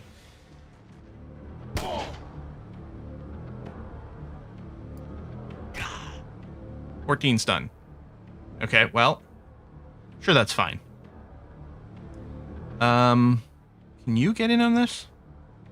Yes, you can. You got this. You got this. You got this. All right.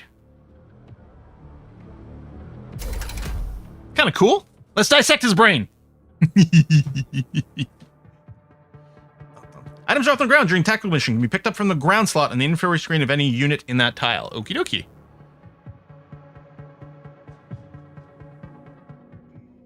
All right. Injuries, wounds. Got a. That's not a Crimson Heart. Okay. Honestly, Crimson's a pretty good color for it. Makes sense. And this is what? Kills? Cool. So Rempad Dragon didn't get a kill, unfortunately. I'm so sorry. But you still got some level up, bravery, strength. Okay, we got lots of stats going. That's good to see. We got 4 corpses, 4 cleaner submachine guns, and 1 captured general. Strategic operations and supporter recruitment are now available. The description of the Atlas base command room allows operations divisions to deploy covert agents to assist with our objectives. Our organization receives plus 10 operation points per day, which can be spent on conducting various kinds of strategic operations for instant benefits, or on recruiting supporters to unlock permanent bonuses. Operation points can also be spent to eliminate alien infiltrators, which will reduce daily doomsday counter progress. Okay.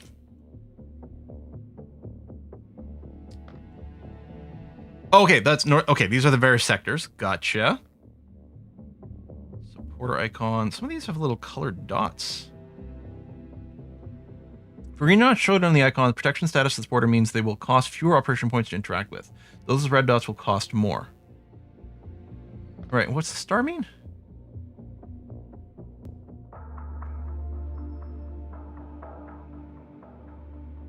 There are 5 supporters per region, but there's only 4 icons. Supporters with stars on their icon represent elite supporters. Those require more operation points to recruit, but provide double the normal benefit. Oh, I guess that would be the 5. Just click it, it's safe. Okay. Supporter funding, money for more money. Yeah, that makes sense. 175 ops. I have... Is this my ops over here? There's no icon. Okay, 150, yeah. So... There you go. So there you go. So that's cheaper. So I can get you,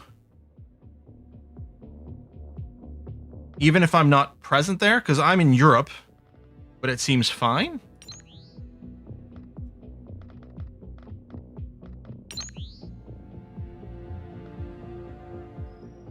So I wonder if I should get one of these right away. What are you?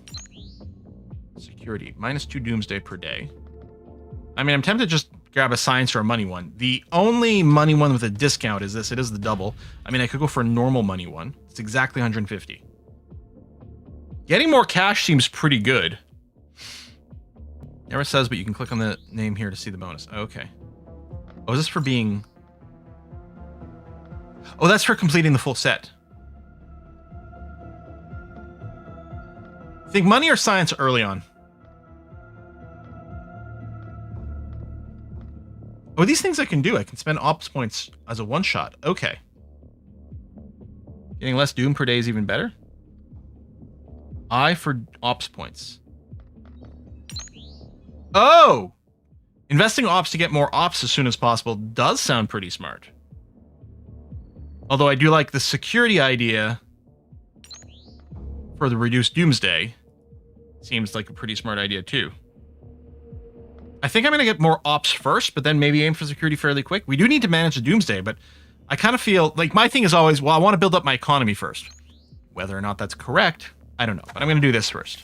All right. So we get slightly more of that per day. You guys are still returning home.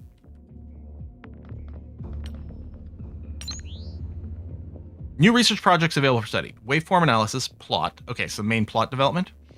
Combat vehicles, and general interrogation. I'm betting there's other generals we can encounter. If I hadn't taken this one alive, we probably could have found another one.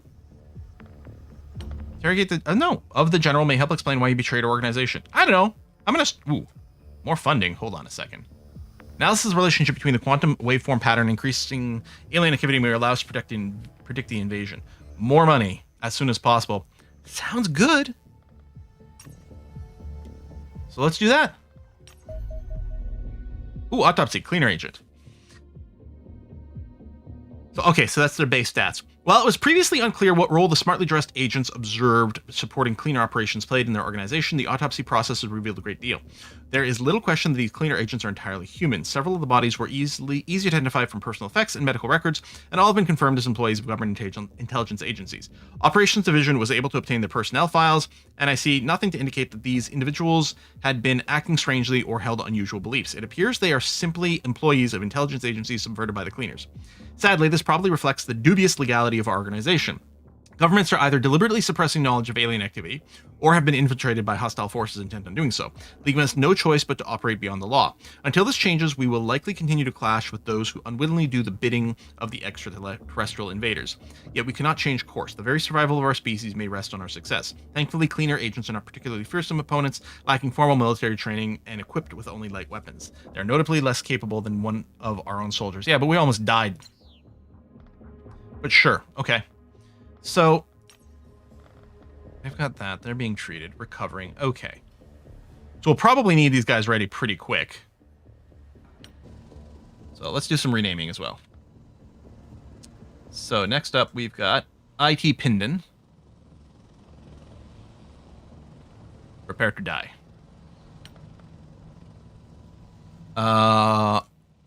Weirdo. Dreadful Red.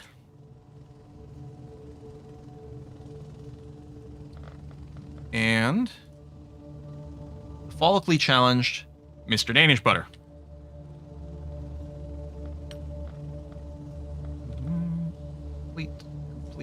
Complete, and complete. All right.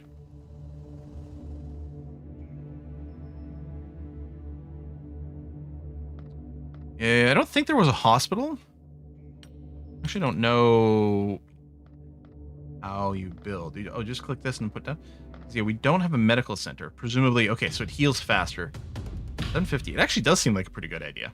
Structure improves the healing rate of your wounded soldiers, increases the survival chance of casualty in the battle. Both of these effects only apply to soldiers stationed at this base. Would we get a preview for adjacency bonuses? So presumably this doesn't have an adjacency bonus with anything we've got. See the value. And then if I click an existing thing, can I do anything to it? No. So there's no, like, upgrade to tier 2. I don't know. This just seems like a good idea. Start turning things around. Adjacency none. Oh, there it is. Okay. So we might want to just shove this somewhere else. If I check a hangar, it also has no adjacency. So, like, if I just shove a medical center way over here, since this doesn't have any adjacency either, that seems fine to me. Unless I want to keep this long area. Radar array. Do you have adjacency? No. You also don't have anything. So tell you what, I'll just tuck this one in here. All right, let's get that started. I don't know if you can build more than one thing at a time, but I might not want to spend all my money on it anyway. Oops. Keep hitting the number keys to just advance time. Oh, you can. Training center is cool if you have the cash. I mean, we have money now. Infiltrate is activated. Doomsday counter now increases each day. Several potential supporters appear to be acting strangely. Leading operations divisions conclude they are aligned with the cleaners. These supporters have been reclassified as infiltrators. We believe they're using their influence to accelerate Doomsday. Each active infiltrator will increase the Doomsday counter by 0.5 per day. However, they can be eliminated by spending operations points. Okay. I see. Another cool thing is if you're out of power, you can place a generator blueprint and then another building that uses the future power. Oh, right, because power management is a whole thing. How do I see power capacity? Is this 180 counting the medical center? Or is this current? Which means I'm going to run out of power. Oh, medical center is counted in there. I can see it as a 30. Okay. Okay. So if I want to build more, I'd really have to build a generator room, which costs 250 plus whatever the other room would be. Adjacency plus 20%. Adjacency to what? Itself? I guess. Some base structures have an additional effective place next to another building of the same type. The building gain, okay. But it's weird though, because like some of the adjacency bonus here, like this storeroom seems to have adjacency to the access lift. So presumably they're the same type. Which is a little unintuitive to me.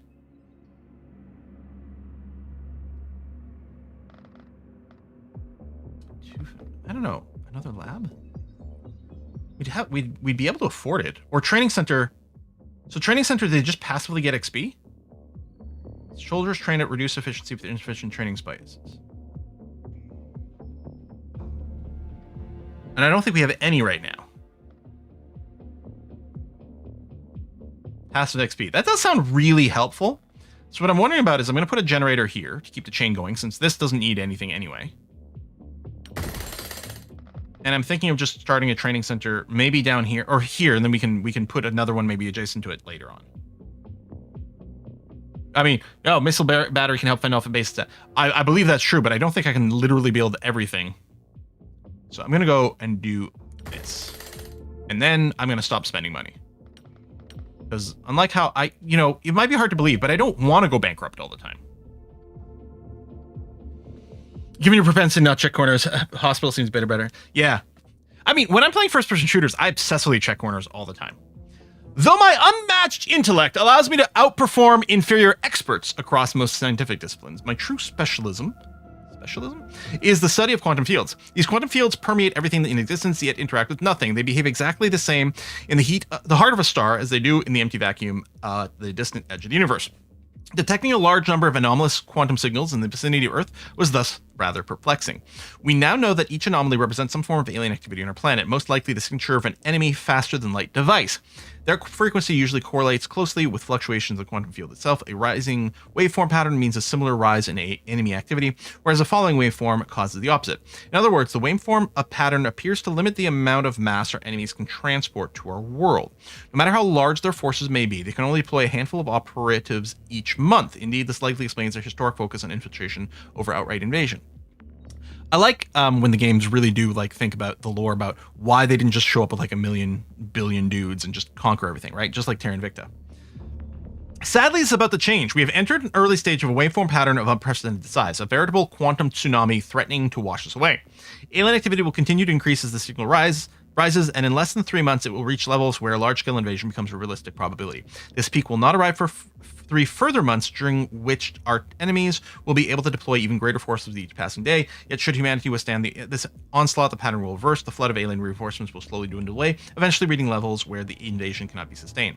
Probabilities suggest a waveform pattern this magnitude will not reoccur for many centuries. Given the extraterrestrials only a narrow window of opportunity for invasion, defeat them and humanity will be safe for generations to come. Okay, that's really cool. And then we got some extra passive money. Now I'm going to interrogate the general. How does quantum? But quantum, that doesn't quantum. Exactly. Yeah, doing the mission did drop the doomsday. And it was implied that more missions will do the same. So I probably want to opt some more. Or I could assassinate, right? Why is this one cheaper? Oh, I guess because of the green dot. So I can eliminate you by spending some ops. Op elimination cost per day. Oh, the cost goes up. So you want to do it as soon as possible. All right, you're dead. Replacing. So in 4 days, there'll be a new supporter. Okay. An alien abduction site. We've detected alien ground forces abducting civilians in this region. Rescuing the civilians will improve our relations with the local region and allow us to recover alien resources. So if we win, it lowers doom by 0 to 30%. If we lose, plus 20. All right, it's fine. Launch combat team. Launch aircraft. And then...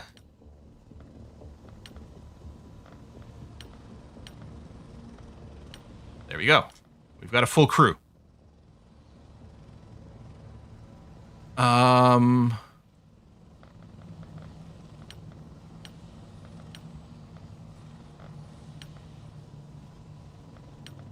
So all the riflemen carry medic packs. Oh, you're slightly over your carry weight because you have slightly reduced strength, I guess. I could remove one of the grenades. Tactical module? Oh, just increased accuracy. So you got a demo charge and a frag grenade. And a smoke grenade. So if I went... this costs 6.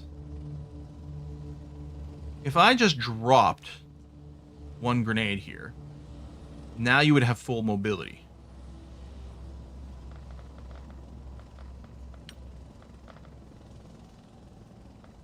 And that's the flashbang, which I don't think any of our people were equipped with by default. I'm going to swap, say, one smoke with a flash. Oh, that doesn't work that way. Bricks. You're at exactly your weight limit with the heavy armor. Oh, you have a flash. Okay. Assault come with flash grenade. Okay, so the shotgunner. We only have one. Maybe I want to... okay, who did I give the flash to? It was Prime Pendragon. If I swap you to assault...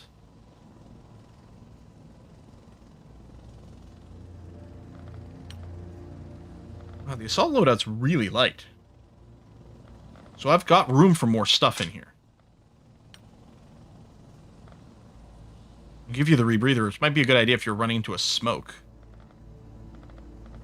But presumably I can give you extra grenades.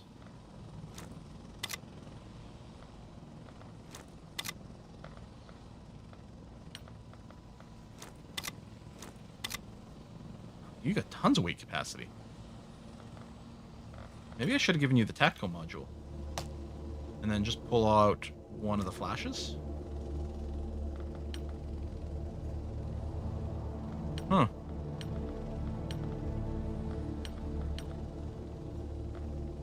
I don't like this TU penalty.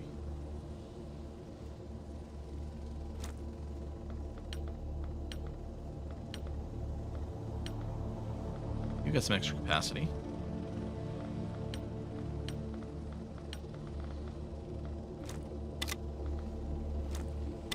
There you go. Small TU penalty is good. I mean, I guess a -1 isn't the end of the world, but I like to have no... wait, going over helps build strength? What? Hold on. You're telling me if we're above the weight carrying capacity, that causes them to get swole? People did say there's a lot of mechanics that aren't clearly listed. Oh, no, being over 80% helps build strength. And then someone says, I believe that was only in Xenonauts 1. So either you want to be over your capacity, or you want to be over 80% of your capacity, or it might not have any impact at all, because maybe it only applies to another game. As long as we're clear that it's one of those three, or maybe a couple other things that we don't know. Thanks, chat. However, the unit stats should explain. Ah. Soldiers gain 10 progress points for every one-time unit spent on movement when carrying over 80% of their maximum carrying capacity. There we go. So as long as we're not underloaded by a substantial amount, and we're not, everyone, I mean, I don't know what 80% of some of these numbers are. I don't know, like, but it's got to be. So it seems like we're okay. What else? Can we get more time units? How do we get more health? Oh, increase their health by earning increases in their other attributes. Okay. Accuracy. 20 progress points for every 1 TU spent on firing weapons. Okay, that makes sense. Do a thing, get a thing. Soldiers gain 20 progress points for every 1 TU spent remains unspent at the end of the player's turn during combat, even if they are subsequently spent on reaction fire. Okay. So people who are sitting around just ready to fire, even if they don't get a shot off, could still benefit and increase their reflexes.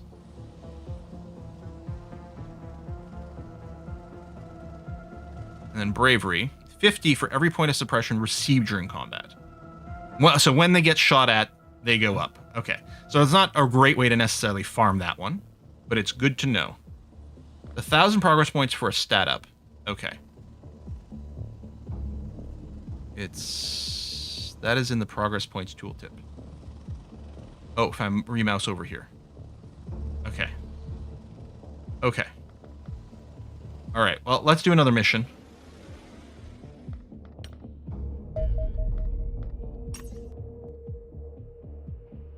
Further information. Adjacent soldiers can free civilians from tubes via right-click. Each surviving rescued civilian will reduce the doomsday by -3. Each abducted civilian will increase it by +2. Okay. Eliminate all hostiles. Rescue up to 10 civilians. Commander picking up extraterrestrial activity in the area. The signals match those detected during other suspected abduction events. Scout the area. If there's any extraterrestrials present, eliminate them. The energy readings are rising fast. We may not have much time until the aliens depart. Best free any captured locals as quickly as possible then. God knows what the aliens will do to them otherwise. Oh boy. All right, we're in a jungle. Okay. All right. It did seem to pause when something... Oh, you're about to play a night mission. A mission will take place at night if the mission site is darkness on Geoscape. Night missions have additional rules around illumination. These tend to reduce sight range of units participating in the battle. All your soldiers have been issued flares. They're thrown like grenades to provide a source of light. At night, a tile must be both illuminated and in vision range for one of your units to be considered visible. Illumination can either be provided by light source or by passive night vision possessed by the unit. Humans have poor night vision. Your soldiers have significantly reduced vision sight. Holy shit. This seems horrible. 7 turns left. Yeah, it was implied by the text that we had a time limit. Oh, I hate it. Do I have unlimited flares? There's no, like, 1x number, so I'm assuming they're unlimited, but, of course, they take time units. Time mission at night, yeah. So I'm going to do real well here. I'm just going to have to hope that there's not an alien literally standing outside our front door. If the map goes back this way. Oh, no, I hate all of this. I was going to try to go fast because we don't have that much time, but... So if I miss here, presumably it's just going to land the flare outside. Like, it's not a huge deal. I'm hoping.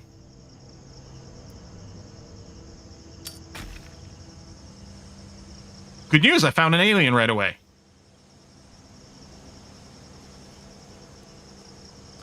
You have nothing left in the tank, though, and you can't even crouch. No, wait, I'm misreading. What was I reading? I don't know, I was just absolutely reading the wrong number. Oh! I was seeing the 2 while I was mousing over. I was like, oh, I only have 2 moves left. No. So I could shoot, but only 25% chance, and that sounds risky. I think the thing to do with Weirdo is probably to just crouch. And you could still snapshot. You could do a normal shot here, but 25% is real bad. And you can't grenade. We better crouch you for safety. Now, watch something come from behind here. I guess I could flare again, actually. Hold on. Oh, there's a tube over there. Okay. Let me do this. Oh, did you stand? No, that's right. The animation stands you up, but you're back down. Okay, so there's no one there. You're still crouched. You probably weren't going to get a good shot anyway. Done. All right. Kind of want to look straight down. Someone comes from behind. I know, we've got a tube there. Is this cover? I don't know. There's a little greenish marker. Yellow, green. Does this have to do with the height of cover? Or the hardness? Different directions. So this has got one pip because it's only properly in one direction. This has got multiple pips because it can cover angles. But what's the color?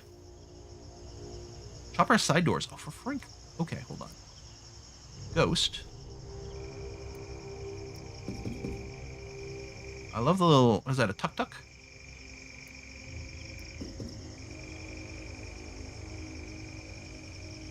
For full color. Green is good, yellow medium. Okay, so this is great because it's really thick and bushy. If I go here, 27, that really won't leave anything. Although I could flare some more. Oh, 31 does leave me enough for the snapshot. Tell me this is the edge of the map. Oh, thank goodness. Although, oh, and then I can't rotate. So, what I'm going to do then, I'm going to flare over here, where it's darkness. Okay, so we still don't have direct line of sight, but that's fine.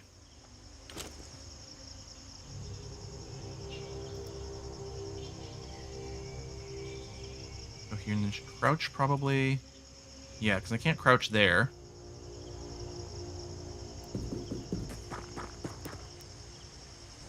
I got the shotgun, but no, that would be terrible, so we're not going to do that. I can't flare. Crouch. Done. I do think I should have someone... Here, you with the shield. Brixified.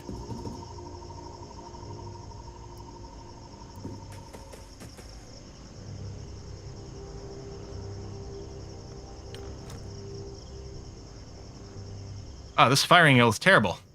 Just gonna get caught over here.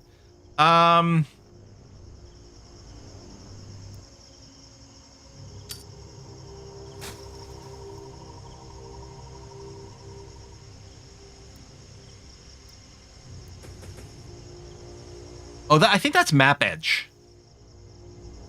What are the odds that there's someone over here? Oh, now you're out of movement. Okay, well then, I guess you're done.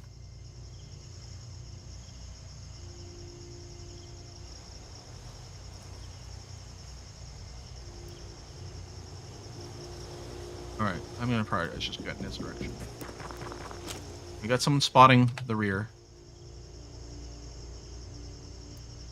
Okay, that's not bad. If I do this, I'm worried the bush... I kind of want to go here and then flare in this direction. This guy could go, and we don't have cover there, but there's some obstacles. I gotta remember, this is not like the XCOM style obstacles. It's quite a bit more manageable. Like, there's more crap in the way. Yeah, we got that lit.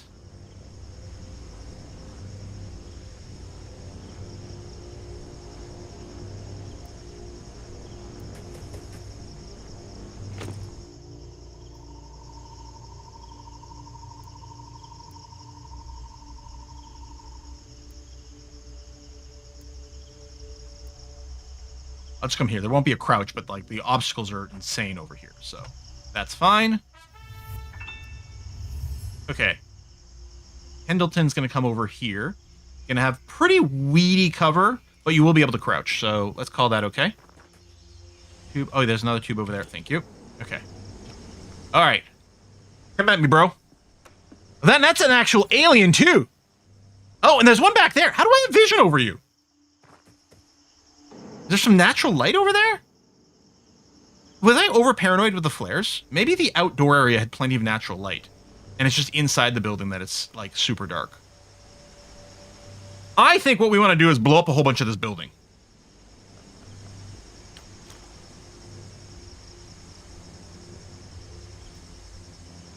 Like, if I just do this and blow up all this corner...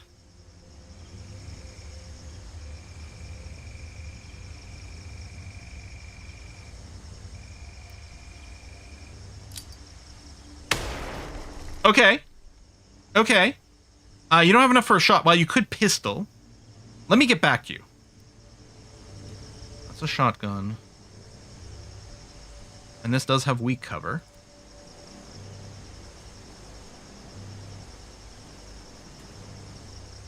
Is 56 the total amount of time that would be required to do this? Oh, because that would only leave him with 4. Yeah, that's actually really bad.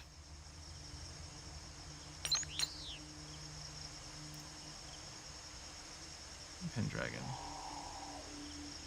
I mean, I could just Fragonade, or I could smoke in here. Ghost? No, you don't have an angle. We have another satchel charge. Oh, I don't know how to approach this. Clearly. Because if we keep approaching, we could maybe confirm or deny whether there's some more dudes over here. I'm wondering about sending Weirdo here.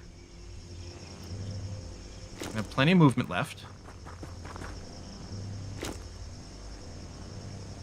Flare in there, or I could just keep you on Overwatch.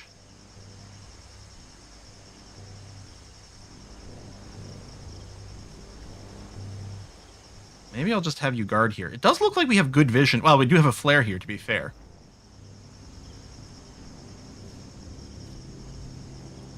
And then the other thing I could do is close in more towards the civilian. Okay, if I do this, I do have enough movement I could crouch. And there's a ton of passive obstacles over here. Okay, I think that's what's going to happen. I'm going to move towards this tube, crouch down, go. Yeah, we are on an insane time limit. I think Stam's got to go and kind of spread out over here.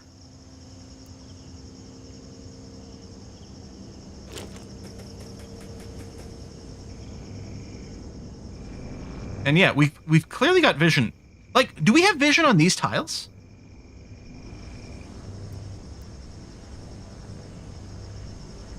We might, right? I don't want to run out into the open. And Overwatch on you wouldn't be very useful because you're not going to have the range anyway. So I'm just going to go light that area. And then Scrooch. Okay, we definitely got increased vision range. So our night vision is quite as terrible as I was, I think, fearing. This is still kind of a pain in the butt.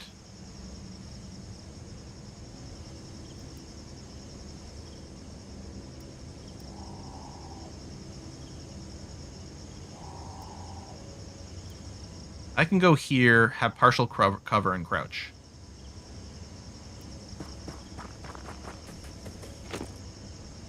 And no actions.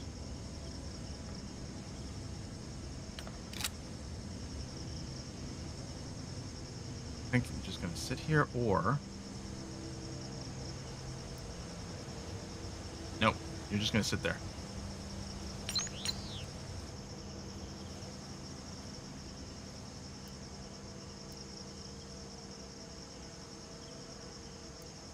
If I go here, I can crouch and then still have enough for a snapshot.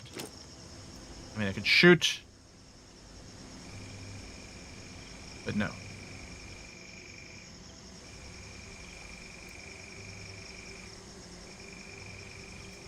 Oh, you can...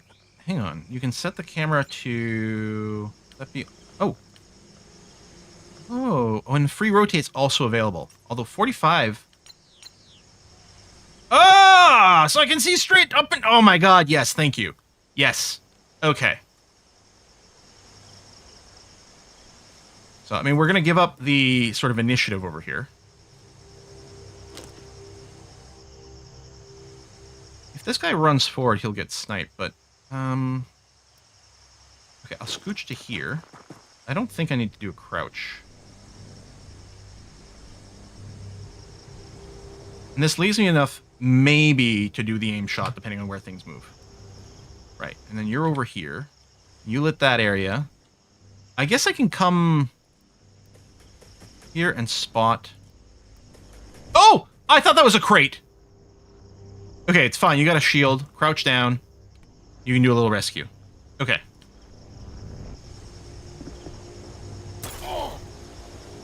Hell. Apparently I can't rotate during this phase.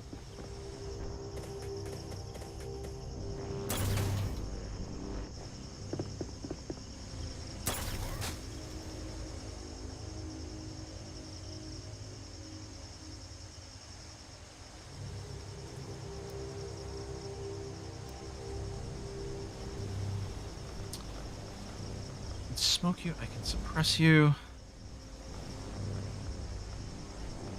There's another dude in this area.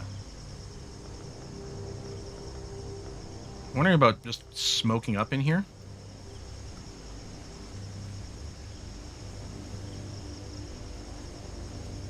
And then moving forward. Yeah, I'd love a tip involving the soldiers with shields.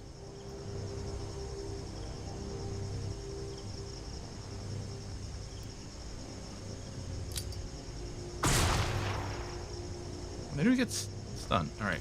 Danish butter, heal yourself. And then with 15... Just wait. Okay, so... Weirdo. Come here. Free someone. Try not to die.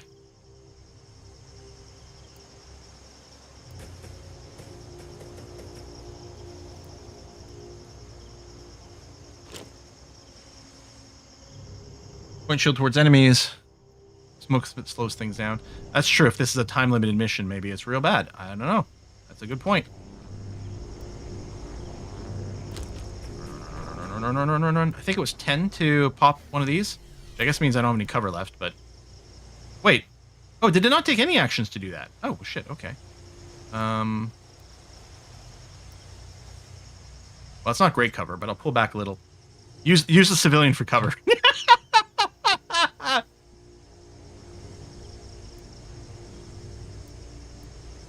Oh, is this like rough terrain? I mean, I know you don't have a lot of move here.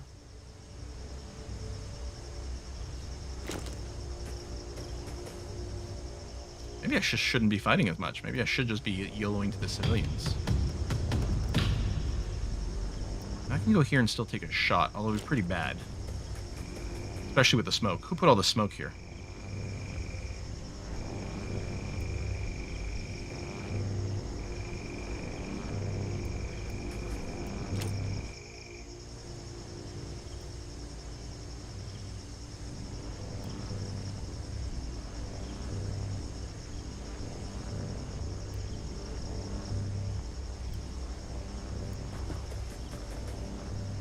We lose accuracy on our grenading in the smoke? No. Let's just use consumables. Let's go. Okay, well that works.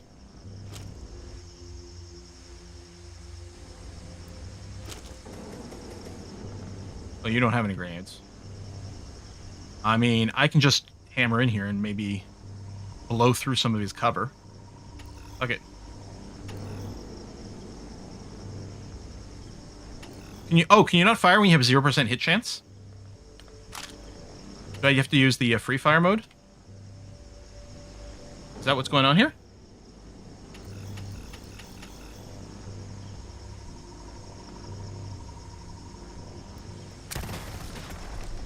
I guess I could have specifically targeted the wall, but... hang on. One of these flashbangs are generally better than smokes. They take away Overwatch and half the enemy's AP. Oh, that's true. Yeah. I smoke a lot. I'm trying to scroll back to like the shield tip, but... Okay, I see what you mean about the flashbangs being like really potent for that.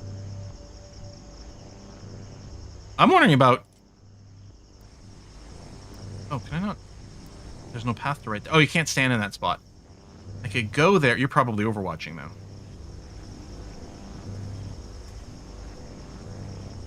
You know, I'm just going to shoot this guy a bunch. Okay, got him. Well, one time's fine. I'm still crouched behind my shield. And yeah, I didn't go and heal the bleeder, although I think the bleed did go away. Or maybe I did heal you, I don't remember. But yeah, you're currently fine.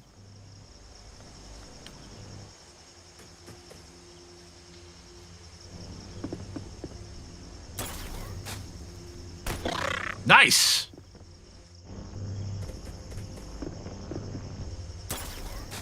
Ha ha! Where the hell is he running off to?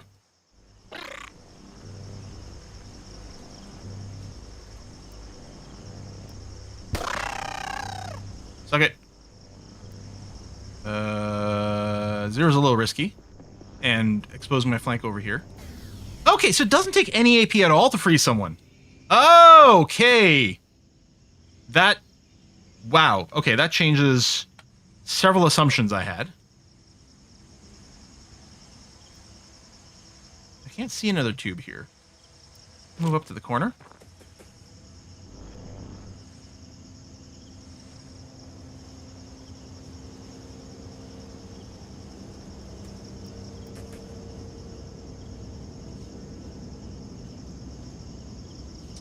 I don't love that. Hang on, I'm going to scooch up.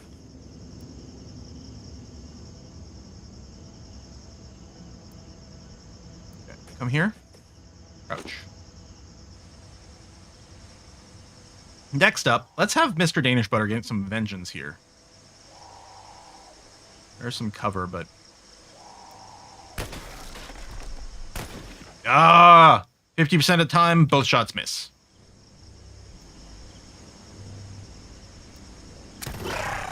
There we go. Get back to you. IT Pindon. Run here. Run, run, run, run, run, run. There we go. And then some softish cover. Duck down. I mean, we want to rescue civilians, but more importantly, we want to keep ourselves alive. There's still an alien. Oh, no, the alien was here ran way over here. Well, there's a tube. I think we're probably running just forward here. I might get a little stun damage. Uh-huh. Uh-huh. Okay, the grenades are out. There's actually a chance that I can hit him? Okay. Oh, I don't have the time units. Then... I won't be crouched. But so be it.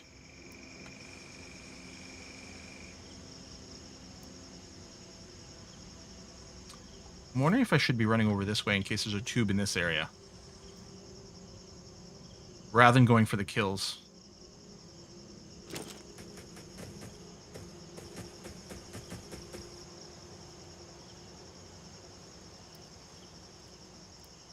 That's not going to leave me in the cover. If there had been an alien there, it would have been pretty bad, but...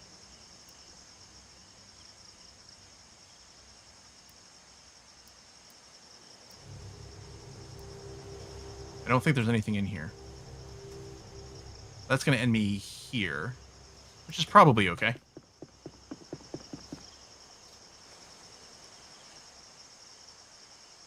Just vaguely run forward. Okay.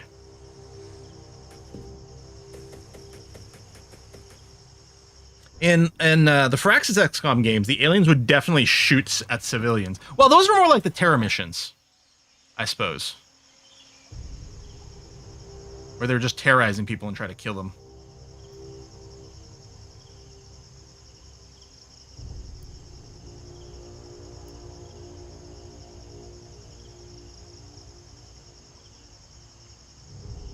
Did Satchel charge you? Maybe I should just run up here, use you to Satchel charge, and get rid of a bunch of the cover, and then open up the shot. I don't know. 50% of the time to kill...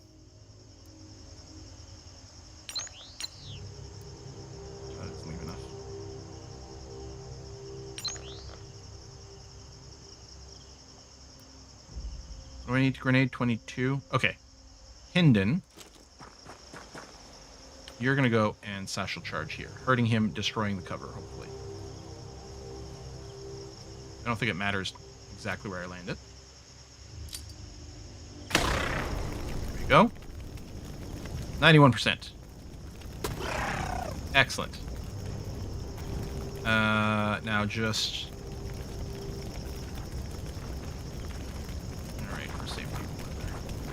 Actually, I might not crouch you, though. Just to save some movement points next turn.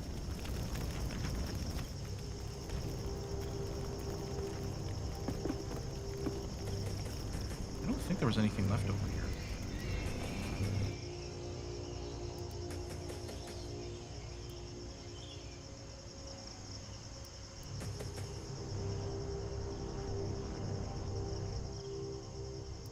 There was a dude somewhere here, yeah? The hell did he go? And I know our sniper are bleeding, but I'm sure it's fine. Just rub some dirt in it. You'll be okay.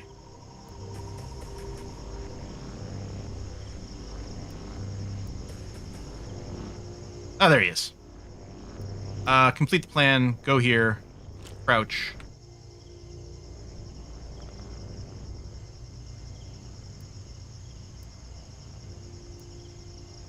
Yeah, your shotgun's not really going to be shotgunning this guy, so all that done. And yeah, the bleeder's over here. You'll be fine. You're going to keep soloing over here, Mr. Shield Person. There's a tube. How many turns? 3 turns left. Okay, just run here. I guess even here we'd have enough to, like, earn you, which is good.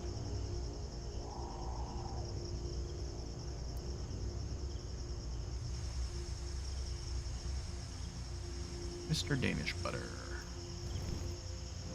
Tube there. So someone's going there. Someone's going there. There's 6 more tubes. Yeah, okay. So clearly this was more of a run to things mission. Maybe even ignore the aliens. Making good time, believe it or not, getting all 10 is hard. I believe it.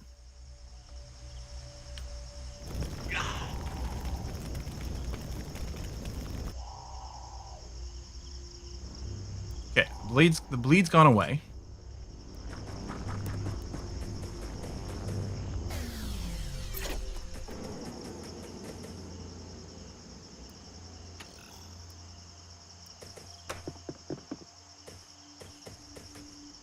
I don't think you need to duck. Actually, you don't even need to hop into cover, so we can just move you some more. That's fine. And then ditto. Just try to run up a bunch, because I don't think there's anything over here.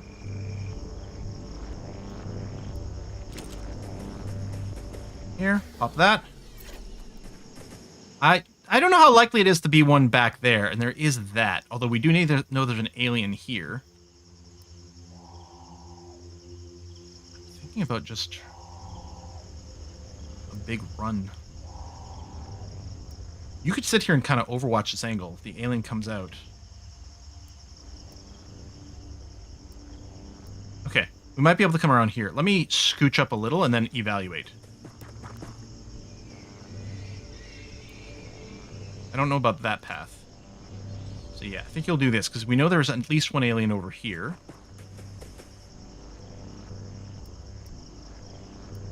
I do that. There might be enough obstacles, actually. And you might just sit here and overwatch. I wonder if I went here and overwatched. I don't know, if you do this, you can overwatch with a 32. Here, do that. Done. And then, yeah, just run up a whole bunch here. Without cover, but not that many threats over here. I guess we still end up having to kill everything. Right, we have so many turns left to rescue the civilians before they get, I don't know, turned into goo or whatever. But then we still have to go and kill everything. Activated, 7 of 10. I mean, that's starting to feel pretty good.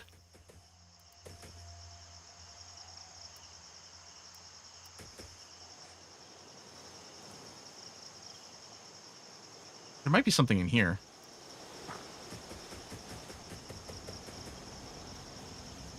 Or there's no health even at full. Yeah, some of these guys have really low base health. What about you? Oh, yes, you're fine. Okay. God, I thought that was an alien for a sec. Aha!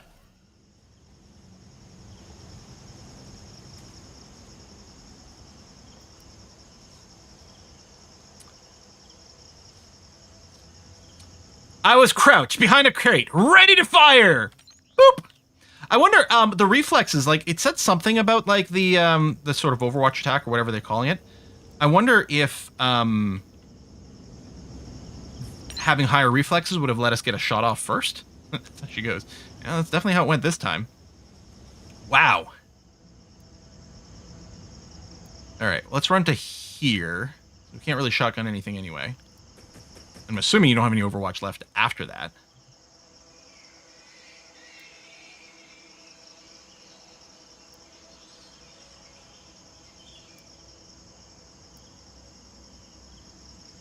a lot of cover, but we're going to try this. Oh, I could have probably still got a crouch off there. Dang it.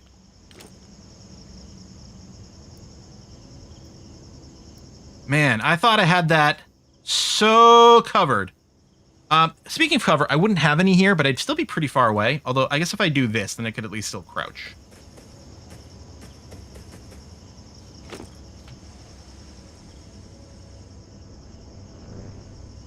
There's a pod there. I don't think I can get to this tube. But we are going to get to this one. We're going to save a civilian. Well... Okay, that'll take less movement. Do this, then I'm going to come back over this way. Civilian running to line of fire. Okay.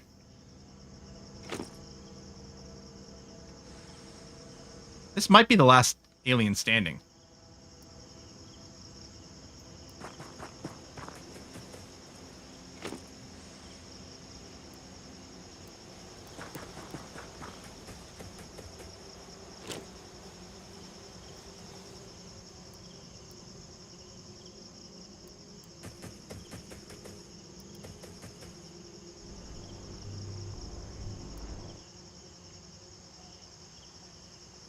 Well, I'm going to go this way because it'll be safer. We're not going to get to that tube.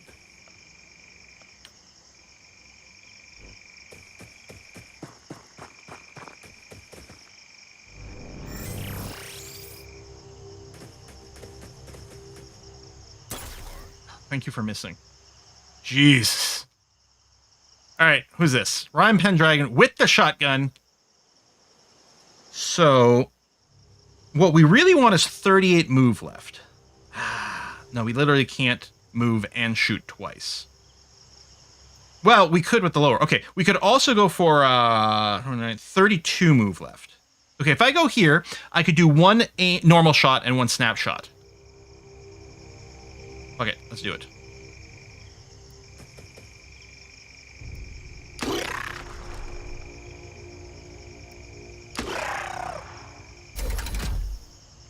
Damn. We had our first casualty. Recommendation that one grenadier and to dismiss people with low strength, accuracy, and bravery. That makes sense.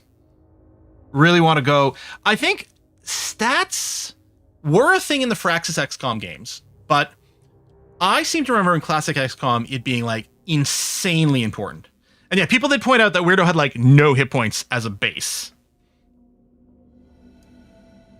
But we eight locals survived. That feels pretty good to me. Lost a Xenonaut. That's unfortunate. And then, oh, we're getting ranks up, promotions. Oh, are we gonna get? Is there like a talent tree or anything? I don't know. We're doing the red shirt. Yeah, so like argument anyone with the red state. So Mr. Danish Butt over here with insanely low bravery is gonna break under pressure instantly. No talent, rank is stat based. Okay. Hit point wise, so yeah, was Weirdo like 36 hit points or something like that? I felt like it was pretty low. And the time unit difference, I mean, like Ghost is god tier at 65. So Stam is one of the lowest accuracy numbers, but it's not in the red, so I might not worry. I'm a little bit worried about Danish Butter. Like we'll bring him on a mission and then he'll lose his shit, and then we're effectively down one person. But I don't know. Pretty realistic health as my dump stat in real life too. Mine would maybe be accuracy, given my shaky hands. Wow. Okay, I like this because it feels crunchy, but at the same time, actually fairly intuitive. I'm gonna have to figure out like some more idea about the maybe the priority for those the sniper shots, and also I can see why people value the flashbangs so much above the smoke. So I'd probably go and do a bunch of the loadout changes in exactly that sort of thing. Dreadful Red could be. Oh, I guess I can't put you in because it's not here now. But like the idea might be a little bit of shuffling around of some gear. I like that. So it's grayed out because we're not actually using it. And yeah, we'd probably want to say maybe drop the smoke grenade for an extra flashbang because I can totally see that. And then if I save, this probably updates. Yeah, this would update the rifleman loadout in the first place. Okay. It's good. Flashbang is particularly useful in the starting round. Yeah. Since when you first spot them, they haven't moved, so they've got Overwatch. So you break that first round Overwatch. Shield short hit. There you go. If you equip shield units with a baton, you can stun enemies without using a stun gun. Shield lets you get close. Oh, I do like that. Because that's kind of interesting. Because if we look at Brixified over here, like, you're already having to run up pretty close to use the pistol. It is pretty impressive damage, but I can understand the appeal. Stun baton not in this category. Oh, I guess we got these cleaner submachine guns too. You can do some comparison. I wonder, is this a one-handed weapon? There's the stun baton there. Okay. Yeah, maybe it would have been worth doing a little swappy there too. I'm not sure. Did you play the first one? I did not play the first Xenonauts. No. Anyway, we're going to wrap up the stream here because we've gone a tiny bit over. Saturday's a little bit of a question mark. There's a couple of different possibilities. I've got some new games in the queue that I want to look at. I still want to go back to Stationeer Saturdays. I guess there's no pausing here, but I guess it's slow enough that it's not really a thing. Here, pause this way. We could also play more of this on Saturday. So, as per usual, if you can join the Discord, do, because and make sure to keep an eye out on the game suggestion channel, because that's where often I post the polls for what to play, so you can get a word in there. So again, if you're a Twitch subscriber, YouTube member, Patreon supporter, you can get in the Discord and get involved in that. I'm very excited to switch over to Kiss for Luck stream, though, because they are back with The Root Trees Are Dead, which again was a game that Ascension and I had a hoot with. I'm really looking forward to playing the Oberdin game as well. That's definitely going to be something I want to try. So we're gonna raid them. We'll give them some love. And on Saturday, there's a good chance there might be more of this. I don't know. Again, we'll do some votes and polls. We'll see how people feel. I'll see you soon. Bye-bye.